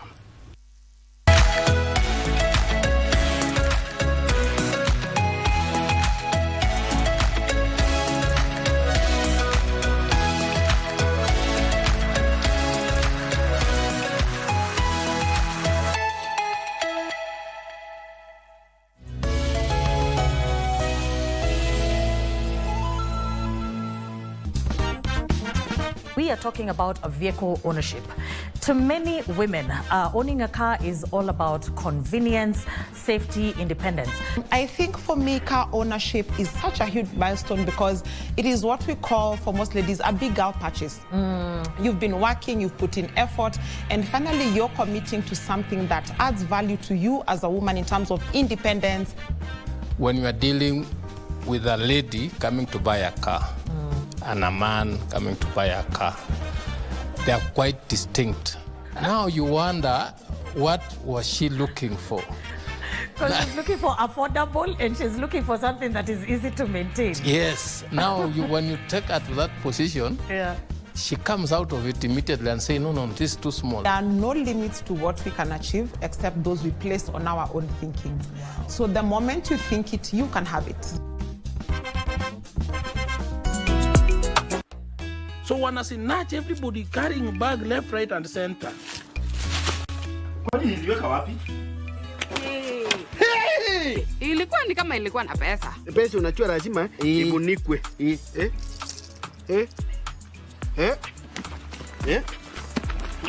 Hapa kwako kuna wezi. Ati? Nimeivada. Si paper bag. Kwani ndivu lenzi ya paper bag na bag ni jau? Wewe. Hebu toa hiyo bag. Mama Kayaya, uko na panga? Panga ya nini tena Unjiri? Wait man. Wait, hakuna mahali unaenda. Hakuna. Wewe unataka wachana mimi bwana. Ni nini inaendelea? Niole matope.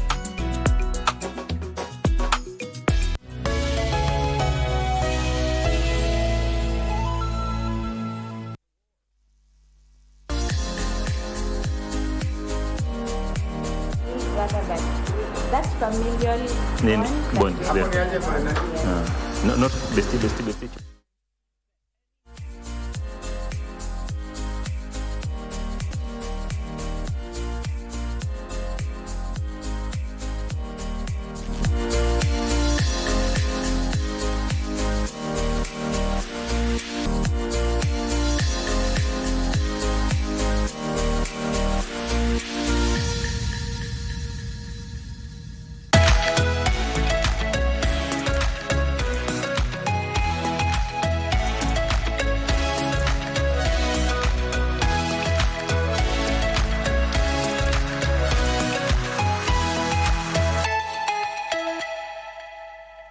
Welcome back. You're still watching Good Morning Kenya. Now I want to take you to Kisumu, where Achola Simon is already on standby, ready to talk about why families are pulling apart. If Simon, you can hear me, take it away.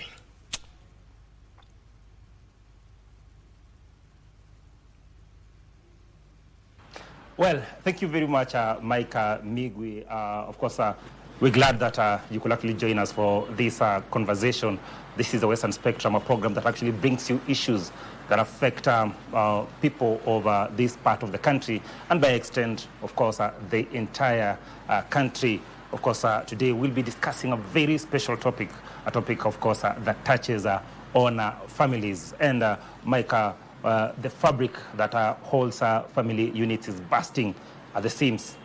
The family units that used to be safe havens for people where you would actually draw support, you would draw everything that you would actually desire is actually no longer holding. Family members are coming out complaining, disgruntlement, and of course shouting about what is happening in these units. And the question that we're asking ourselves is that what exactly happening in these family units? To help us, of course, discuss this pertinent issue is Grace Joey Jabita, who is domiciled at the office of the Kisumu County Women Rep and actually dealing with issues family. But also we have a Gen Z who was actually hit the headlines in the recent past or in the recent weeks for what she did at her mother's funeral, coming out strongly and courageously to actually speak about what was happening in that particular family.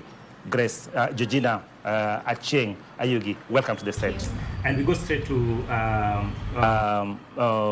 Grace. What exactly is happening in our family units? First, we have to look at the family unit as a piece of cotton material that is woven together using strings. Now, each string represents the family. And each of those strings is made up of strands of cotton, and that is the individual family members. Now, the moment one of the family members has a problem and is not handled, then the whole strand is weakened, and hence the whole fabric. Now, when we lose one of the family members because there are issues, it's like you're pulling out the strand from the piece of cloth. That means that the whole fabric then is weakened. So when we have issues that are not resolved, then you end up with a fabric that is very weak. And remember that the family is the smallest unit of the society. So when it is broken, then the whole society ends up being broken. So at the end of it all, we have to ensure that that fabric is as strong as possible, and each strand gets thicker and thicker by the fact that each member understands their role and their role in the whole family, so that at the end of the day, when each person plays their role and the focus is reconciliation and forgiveness, at the end of the day, you have a very strong community. And then there is no external force that then can come in and break this family or the society apart. Grace, the protestation that you're actually experiencing now tells us that we have actually swept some of these problems under the carpet for way too long. Why is it so? Is it because people that are actually supposed to be dealing with these issues or actually solving some of these issues at the very basic level have actually absconded their duty? Now, each family has got a structure. Within the structure, each person has got a role. Now, the whole family and the whole structure is a support system for every member of the family. Now, if there's one member who has a very crucial role and decides not to play that role, then you shake the whole family. Now, there are many reasons why we have feuds. We may have because of the inheritance, watu wanang'ang'ania mali, there is wealth that everybody wants. But then, there is that one that people don't want to talk about, and that is polygamy. When not handled well, we have sibling rivalry that is taken up a notch higher. And I will not forgive you because when our father was there, you were given more than I was given. Yeah, the other person got more than I got. Preferential treatment. So at the end of the day, I will hold this in. So when I have children, I will tell them that auntie is not good, but you're not given the reason why. And all those family secrets also end up blowing out. So we grow up as children, we don't know why we are not allowed to visit uncle so-and-so, not allowed to visit auntie so-and-so. But remember, the aunties and the uncles make up the support system that every child needs to grow up healthy, and also to know, because when I know somebody has my back, I will go out there and achieve what I want. But if I think for any reason that I only have my immediate family and I don't have anybody else, remember that I may prevent my children from talking to the uncle. But what happens to my children and their children when they get to meet the children and the grandchildren of that uncle? Will they get help? They will not. Because everybody has got that screen that has gone up. And then at the end of the day, what happens? We have a disgruntled society. And when outsiders come in, we don't have a family anymore. Yes. Fortunately or unfortunately, for us, the millennials, we would actually be told, keep this in the family. Now, this generation, very courageous, Georgina, and I'm bringing you into this conversation, that actually sits back, looks at what is happening, and say we are not going to sit and watch. Georgina, where is the courage coming from? Comes from great honesty and the decision to try to live your life authentically through this journey of being alive. I feel that from the generation you are coming from, people are afraid to live their lives authentically for fear of exclusion, which I think it is very sad. If there is something that is in your heart that is not sitting well with you, I think it should be openly spoken about, and people should not try to sweep things under the rug for fear of making people feel uncomfortable or making them feel a certain way. And this is what personally I did, because I am trying to make decisions that are good for me, that help me to grow in a more healthy and safe environment. And I don't want to surround myself with people who are not genuine and they are not living in their own truths. Yes. The courage in such a situation where the family members are actually mourning. Yes, someone has wronged you, the other one has done their bit, the other one has not done their bit.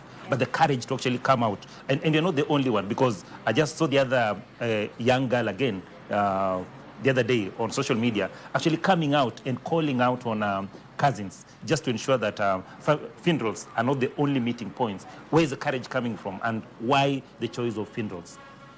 I don't think funerals is something specific that everyone has chosen, that this is the platform I'm going to air out my issues.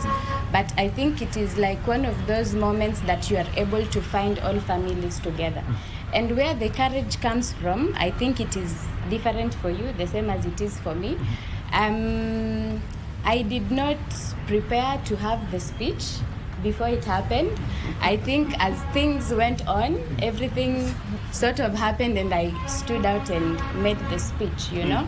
And for me, the speech... You're actually looking at what people are saying. Yes, observing yes. and actually asking yourself questions. Yes, and I'm thinking, why is this happening like this, you know? So for me, it was not something that I had prepared to do before.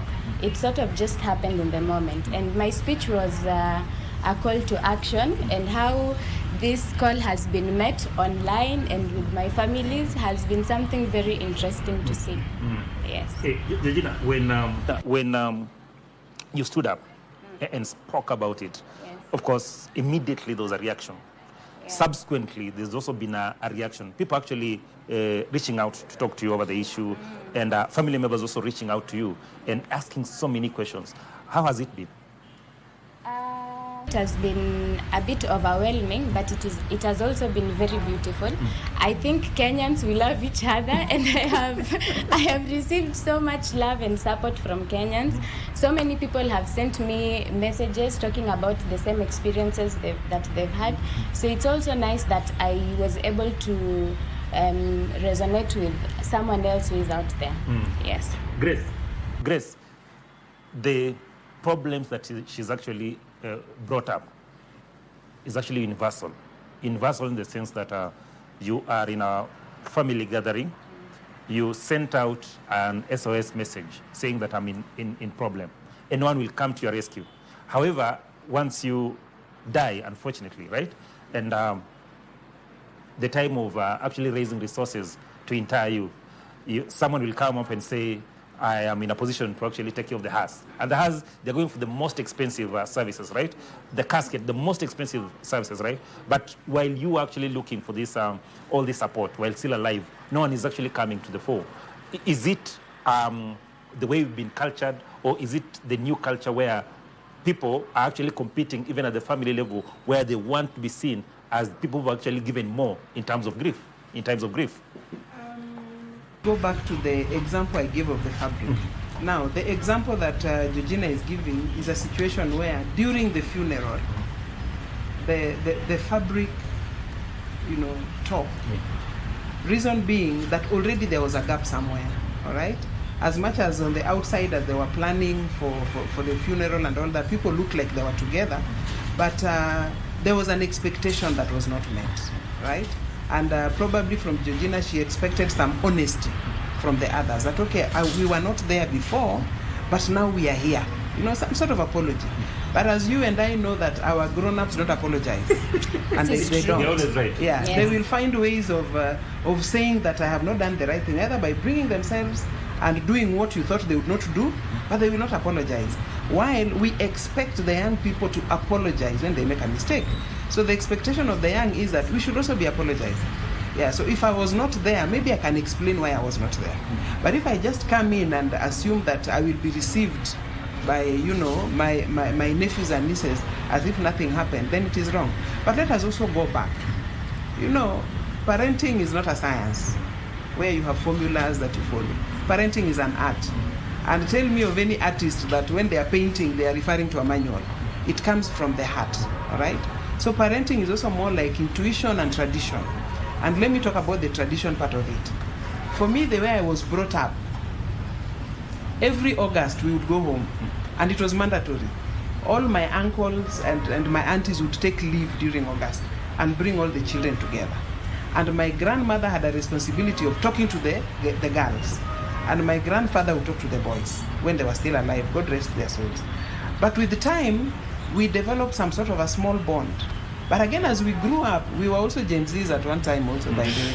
As we grew up, those bonds were not as strong again. So like occasionally I can call a cousin, but when I hear they have a problem, I will rush there. But this one of finding out how are you doing, where are you okay, is everything fine? I see a post, then I call and say, Itim Rinade, why are you doing that? So that is low. Why are you doing that? Why are you exposing our nakedness on internet? If you have a problem, talk to us. Yet, I have been talking, but nobody is listening. So I think for us, as the age, 2 ages above the Gen Zs, we also did now to change the way we approach how we talk to our Gen Zs. Because for them, the digital space has allowed them to express themselves, like they cannot talk to us. By the way, you could not even go to your parent and say, you go and even ask for a pencil. You're going to school, and then the answer your mother will give you ask, do I have another mother to go and ask for a pencil? But it was very normal at that time. But if you tell a Gen Z that now, they will be like, okay, so I can't go to school. How am I going to write? But you could not do that at that time. So what I'm saying is, we need to also now come together again. And the only way we can stop these feuds and these differences is if we shift our interests. We have to change our interests. What was causing the difference? Now, am I able to sacrifice that interest for the greater good? Because I can tell you, the more we are breaking, it is not good for us, and it is not good for this country. We have to come together and have that very difficult conversation. Like I told you the other time, I'm a certified professional mediator. And anytime there are differences, whether it is land or whether it is child support or whether it is, as long as it is not criminal, you have to bring both parties together, identify what happened before, and then if there is need for forgiveness, they have to apologize and then explain their point of view. But unfortunately, we have so many secrets that we don't want our children to hear, we don't want our grandchildren to hear. But at the end of the day, Georgina needs to express herself in a respectful manner. Before it gets out there, during a big family gathering, where everybody should be coming together, it should have happened in a room somewhere as the preparations were going on, all right? She probably did express herself. I'm sure she did. Looking at her, I think she made some comments that caused the other to say, hey, Georgina wants to say something. Give her that space to say what she wants to say. So that by the time you go out there, you are presenting that front that shows people that we may be having our own differences, but out here we are a family and we are one. Great. Because that is what is now missing. You say the start point is actually sitting on a table and in a room and actually having that conversation. What is the next step? Because quite often we call those December holiday meetings, right? And Georgina comes, Grace comes, Simon comes, and even in that meeting, there's no conclusion. You start talking. I am raising issues about your son who came to my place and did not do what was expected. Georgina is out there asking about the money that she sent one of the cousins, and the money was not refunded. And by the end of the day, that conversation is not even concluded. I mean, apart from just holding that meeting, which steps do we need to take in terms of going back and looking and retracing our footsteps and understanding where the rain actually started beating us? To change our interests, one. And then two, God in his wisdom created all manner of characters in a family. You will find there's always that one person who does not like drama and who does not like conflict. They say that ana msimamo. Ukienda huku yuko, ukienda huku yuko. That is the person that can bring everybody in the family together. factions. In the family, yes. There's always that person who will remain in the middle. They will always sit on the fence. Now, this is one area where that person who sits on the fence is the best person. Though we are always being discouraged that you must have a stand.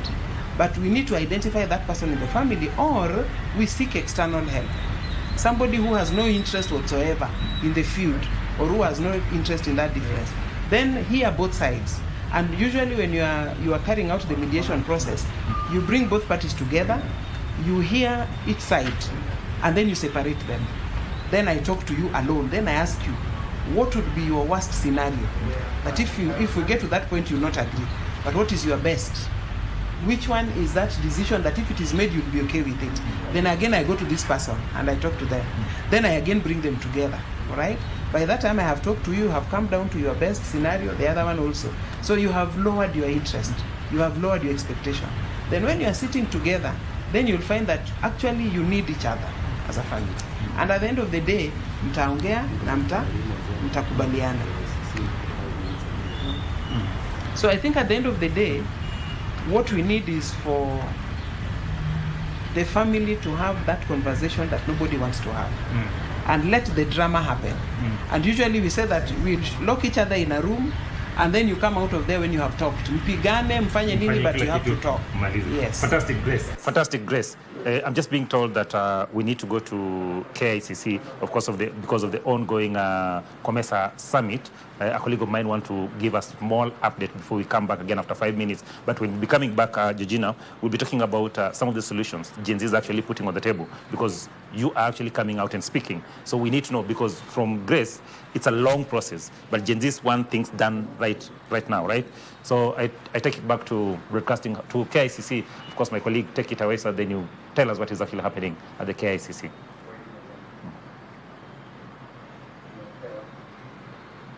Great. Actually, yes, we at KCC will be bringing you live updates from today all the way to Thursday. And we'll be talking about the 24th meeting, and that is COMESA, African Heads of State and Government. And the 21 member countries are all here in the country to just discuss the trade facilitation among the 21 member countries and looking at how they can ensure that some of the bottlenecks that are facing these 21 member countries are addressed. We're looking at tariff and non-tariff barriers. We're looking at quota system. But just to give us a breakdown, just to open up this conversation for us, I'm joined by Tobias Odongo, who is part of the organizing committee and also the COMESA focal point, to just take us through what to expect in the next 4 days as we kick off the COMESA Summit 2025. Thank you for joining us, Tobias. Take us through what to expect throughout this week. Thank you very much, Carol. Yeah, I am Tobias Odongo, the COMESA focal point from the State Department for Trade. As you understand, today is a very important day for Kenya. We are hosting the 24th COMESA Summit. This is not our first time to host such a summit, because we'd hosted the one in the year 1999, that was the third COMESA Summit. And then we also hosted in the year 2007, that was the 12th COMESA Summit. So this is the third time we are hosting the summit. And this is the 24th COMESA Summit of Heads of State and Government. So our expectations is great, because things have also moved. From the time we hosted the first summit to this time, things have really changed. In terms of the population, in terms of the networks which we have gathered so far, in terms of the growth of COMESA. So things have really changed. So today, we'll be hosting, for this third summit, we'll be hosting 4 events. One is starting today. That is the COMESA EU Horticultural Connect. A very important meeting. As you understand, Kenya, we are doing well in horticultural sector, and that is why the COMESA Secretariat decided to bring this to Kenya, so that Kenya have a forum for the horticultural sector. Okay. This brings together around 30 buyers of the horticultural produce to Kenya to connect with the sellers. And today, this morning, they are going to have a forum where they are going to deliberate on the challenges in that sector, which they are going to be able to address. It is also important it brings these buyers to Kenya so that they can connect with the sellers, for them also to understand the process of growing the horticultural produce up to the time it reaches Europe. So that is the main event we are going to have today, starting from 9.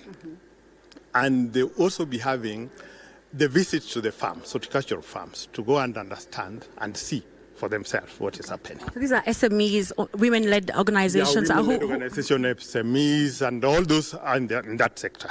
You know, the avocados and also the cut flowers, all that is going to be incorporated into horticultural produce. And they're all going to be taken care of. They're all represented here, in this meeting this morning. Okay. I know there's a lot of events going on, but because of time, I want us to just, in a nutshell, COMESA turns 30 this year, Yes. Looking back, what would you say is the region has achieved its founding goal of boosting intra-regional trade? We have done a lot in terms of integration, because now we can be able to trade freely amongst ourselves, and inter-African trade, though it's still very low at a percentage, but it's really improving in terms of connectivity. And you understand our theme. Our theme is talk of leveraged digitalization to deepen regional integration for sustainable and inclusive growth. That is the theme. So that theme itself speaks a lot to what the region needs to pass through. Because now you can be able to use digital formats, forums, to be able to trade. So that is expected, and integration has also improved, and we are still moving forward to make sure that we improve the regional integration, because that is the main objective of COMESA, so that people can trade together. Yes. Looking at digitization, yes, Kenya is far ahead. We are looking at services, over 20,000 services digitized. As we wrap up, I would like you to wrap up because my director is on my case. What should we expect from other countries? Advance, and that is why we chose the theme to enable us to advance this theme within the region, because we believe if the theme is advanced, people can be digitalized to improve trade, then we can also, as Kenya, be able to trade more because we are advanced. You remember, you understand our M-Pesa, all that. So if that we can take it to other countries within the region, then we believe we'll be trade more, even as a country. Great. Yes. So best I know we'll be engaging you more with this event. It's happening today all the way till Thursday. And of course, he'll be here. He's a COMESA focal point. So we'll be engaging him more. Remember, this region is over 600 million people. So this is a huge, huge, huge space where we can leverage on and we can look at how we can ensure that we grow our intra-regional trade. Back to you in studio. Thank you.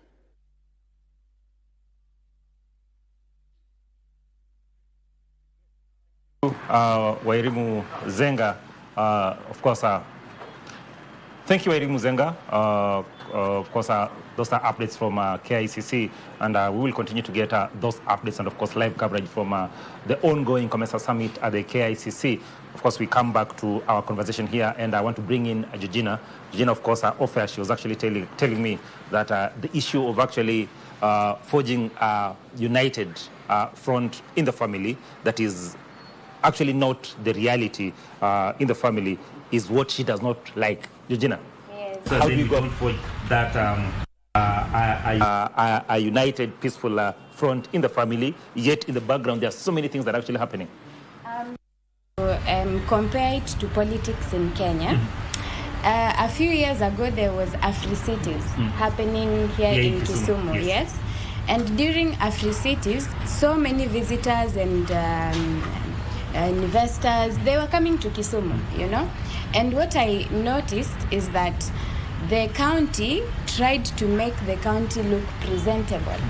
They put maram on the road, juju, to try and make it look nice and make it look beautiful, which I don't think it's a bad thing in its own way. But after Afri-Cities finished, everyone went back to their lives. And at that time, I was staying somewhere in Mamboleo, and for a week or two, I enjoyed the road without dust, you know. It was really, really nice. They opened the highway, it was good. A few days after the Afri-Cities finished, everything went back to normal. I continued to ride on a motorbike on a dusty road. No difference has been made, you know. And it is the same thing I'm talking about with families.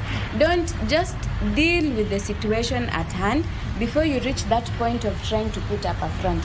Talk about these issues inside the family with your loved ones, your cousins, your aunties. And for me and my cousins, we have identified that there is a problem of everyone wanting to put up a front, you know. Kila mtu anataka you see the best that is happening in their lives, but nobody really talks about the challenges that they are facing.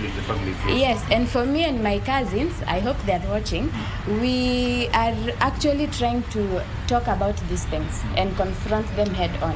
And we are moving away from our parents and their way of thinking of putting up a front, and we're actually talking about these things and making those difficult phone calls and asking each other, hey, kwani nimekufanyia nini? Like, you know, and actually talking about these things. And I think this is what many people are running away from. They don't actually want to have the conversation. It's beautiful to say, let's have the conversation and talk about it. But when it comes to taking that responsibility and being the bigger person and actually talking about these things, not many people have the courage to talk about these things. Eugenia, having the conversation is key, and I agree with you totally. But there are other factors that actually are at play.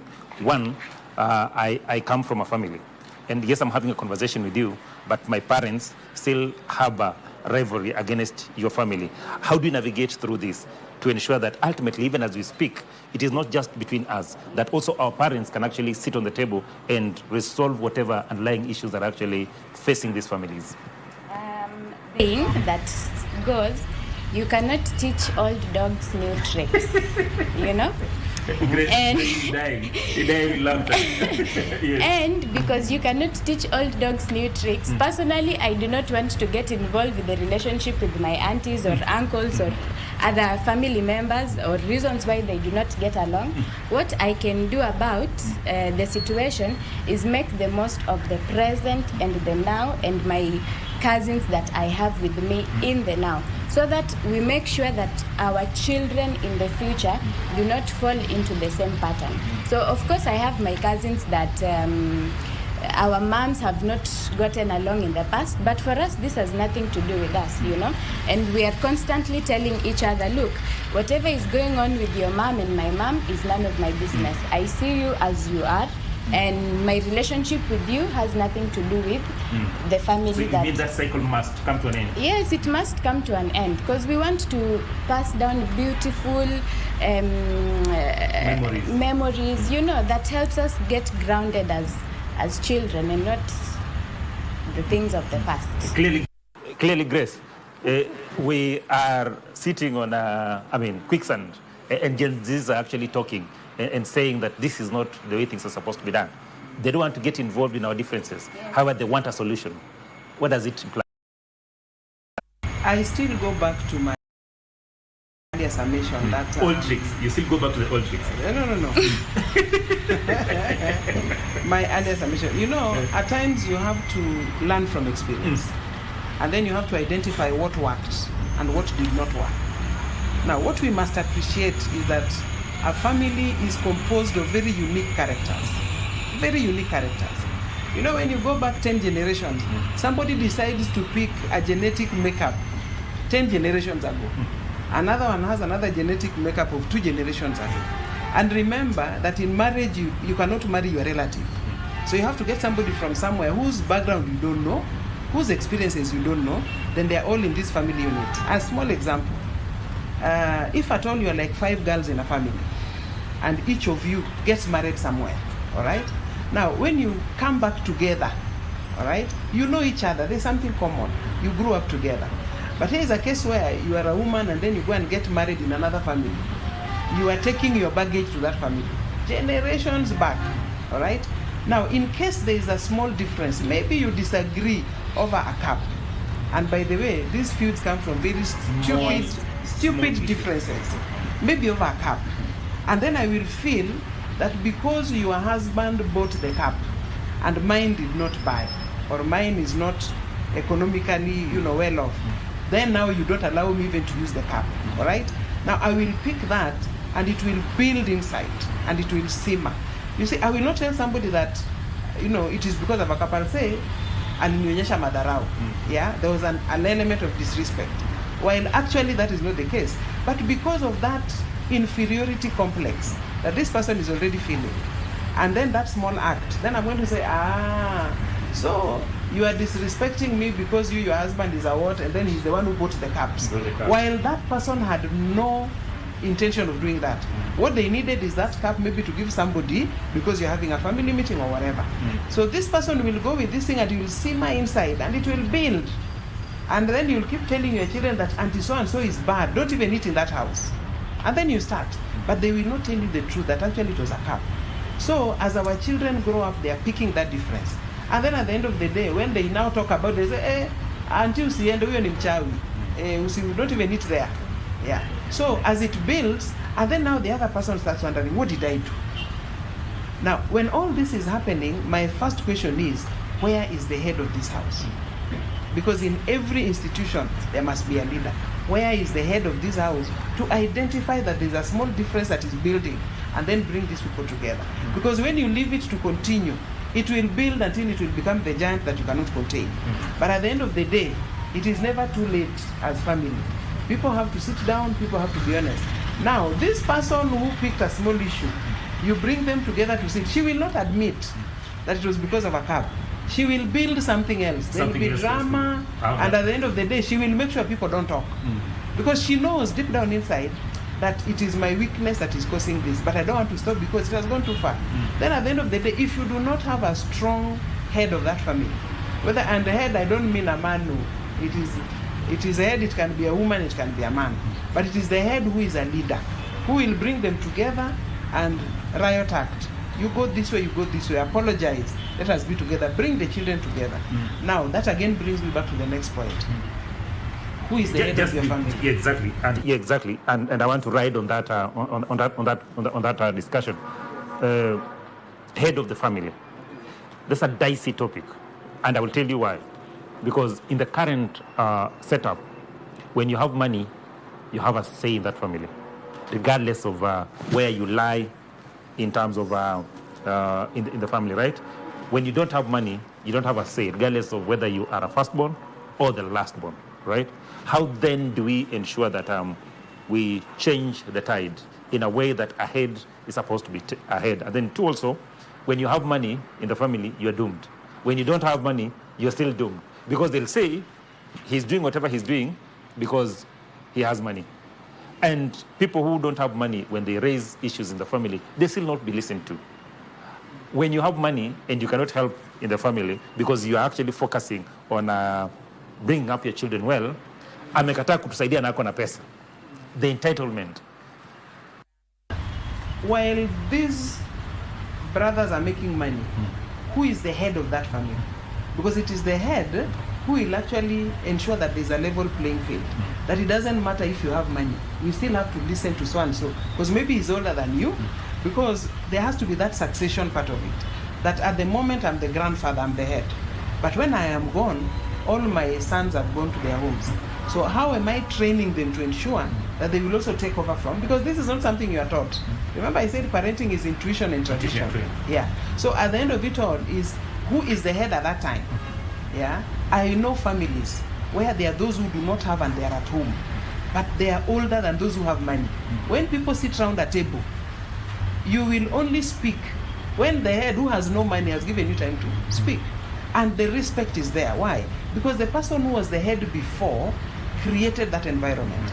But in case that head also has a problem, because they also had a problem because their head also did not do a good job, it becomes now generational. And by the time now somebody comes up like Georgina, she's not the firstborn, she doesn't look like the firstborn. Yeah, I know she's not the firstborn, she told me earlier. When somebody comes up like Georgina who can speak out, all right, and at times the scales will tilt, and then she'll find herself speaking on behalf of the family. Now, is she given room, all right, to also be guided, to be the best leader that she can be for her family? Because if that one again is missing, then Georgina may go rogue. Because at times when you have power, you have to also control that power. And now Georgina has a power of her voice and her boldness and her courage. But how do we ensure that Georgina can speak to bring change, so that she does not speak to further break the family? Because that is the bottom line. So are we throwing back the challenge to parents? That if I'm getting you right, that first, it falls right at our doorstep in terms of ensuring that we bring together these family units in the best way possible. That if a child does not have money, is as equal as the one that actually has money, right? Yes. When it comes to making decisions, sitting around a table, each child has got a stake. And what I have also learned in my short life, that this one who has money will be so full of that money that they have that there is not much wisdom in there. All right? So at the end of it, you'll find that the one who rarely speaks, who listens more, will actually guide the family better than the one who has all the money. Because the one who has money, everybody wants the attention. And at the end of the day, really, we want to hear that still small voice, as they say for those of us who are born again, of the Holy Spirit, that is the one that is going to guide you to do the right thing. So I'm still throwing this back to the parents. What sort of family are you bringing up? Are you preparing them to face the outside world? Are you preparing your child that if you are not there and they go and visit an aunt or even a stranger, they will fit into that family because they have grown up with the right values? And again, we are going back now again to values. What sort of values are we instilling in our children? For us, it was the cane. I'm telling you, we used to be beaten. Yeah, I went to Magadi Primary School here in Kisumu, and your teacher will tell you, if he puts a question on the board and you can't answer, you don't talk. Unainama tu hivi. You wait for the cane. All right? Because they used to say that the stupidity of an African is on their back, so you have to remove it. But at the end of the day, what sort of values are we growing up with? We grew up to respect and fear our elders. But we also were taught that if I have a problem with my father, there is a way I can tell him about it without him feeling that I'm disrespecting him. So that at the end of the day, he will tell me his side, why he's doing what he's doing. But before, would you be told? Before, when you are beaten, you are supposed to cry. If you cry, you are still beaten. Why are you crying? If you are asked a question, you are supposed to answer. If you don't answer, you are beaten. If you answer, you are told, you are talking back at me. So it was like, what do I do? But we grew up with it, and we understood that what we are being told is that there are situations that will come up where you want to talk, but the wise thing is not to talk. A situation will come up where you want to keep quiet, but the wise thing is to talk and not keep quiet. So it is as you grow up, yeah, the world will teach you. Some of us were more fiery than Georgina. But after having children and now having grandchildren, there are some things that you sit down and watch first before you talk. You say yeah. And then also, I am also married, I think, in the biggest polygamous family in East Africa. But when we are sitting together, and my husband happens to be the last born, when we are sitting together, there are some things I can say. There are some things I cannot say. I may know it, but I will go and whisper to my sister-in-law, who is higher in the hierarchy than me, and that word will have more weight than when I say, but I've accepted it, because that is where life has put me, and there's also a role I'm playing. There are times when they also come to me and ask me things, but I will find a way of making sure that my voice is heard, but the right way, and then I get the result that I want. But at the end of it, as a parent, how are you bringing up your children? Are they ready to face the world? And what sort of support system are you building for them?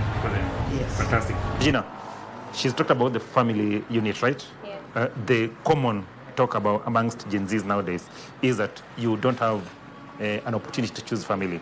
Of course, you find yourself where you are at. You don't know what the agreement your parents had with God for you to be born in Kano, right?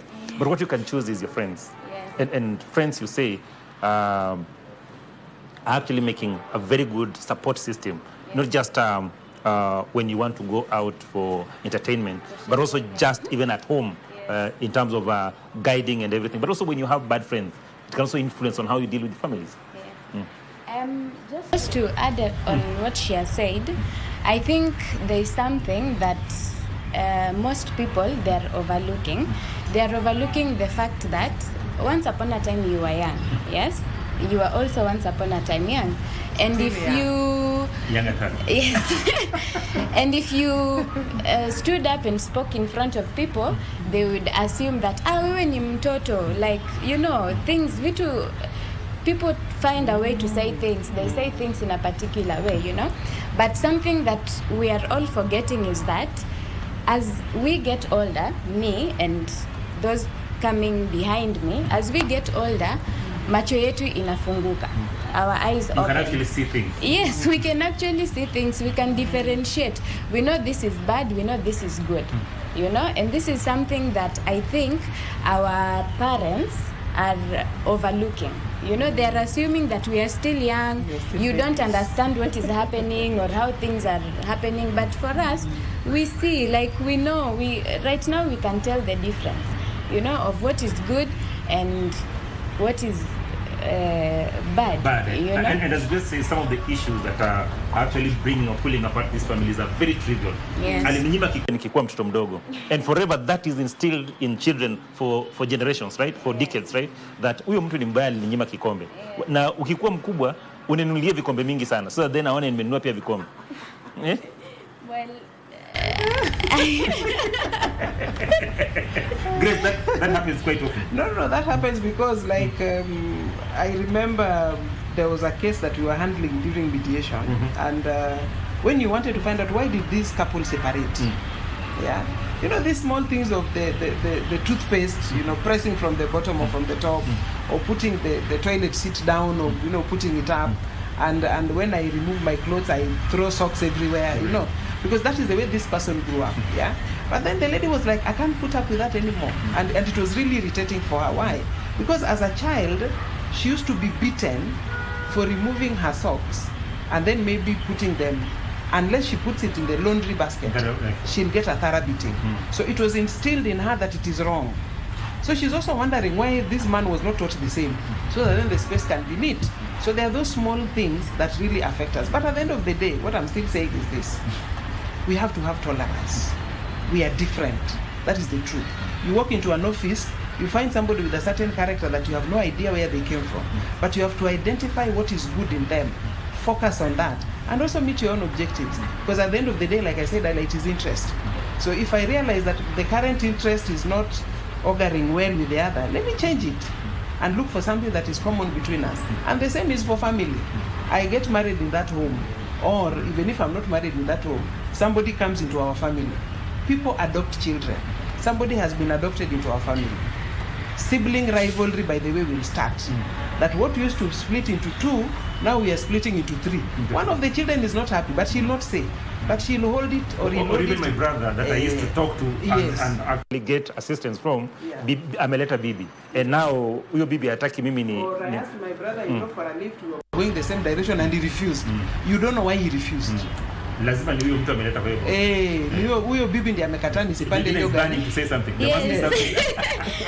Yes, I don't like that you've said you must have tolerance. I don't like that statement, because if you say we must have tolerance, that is why our mothers, because I am pro-women, I am for women, they end up staying in abusive relationships because you are told tolerate. Kaa tu hapo utulie. No, you don't have to tolerate. If it's not working for you, walk out. It's okay. Like this life, you only get to live it once.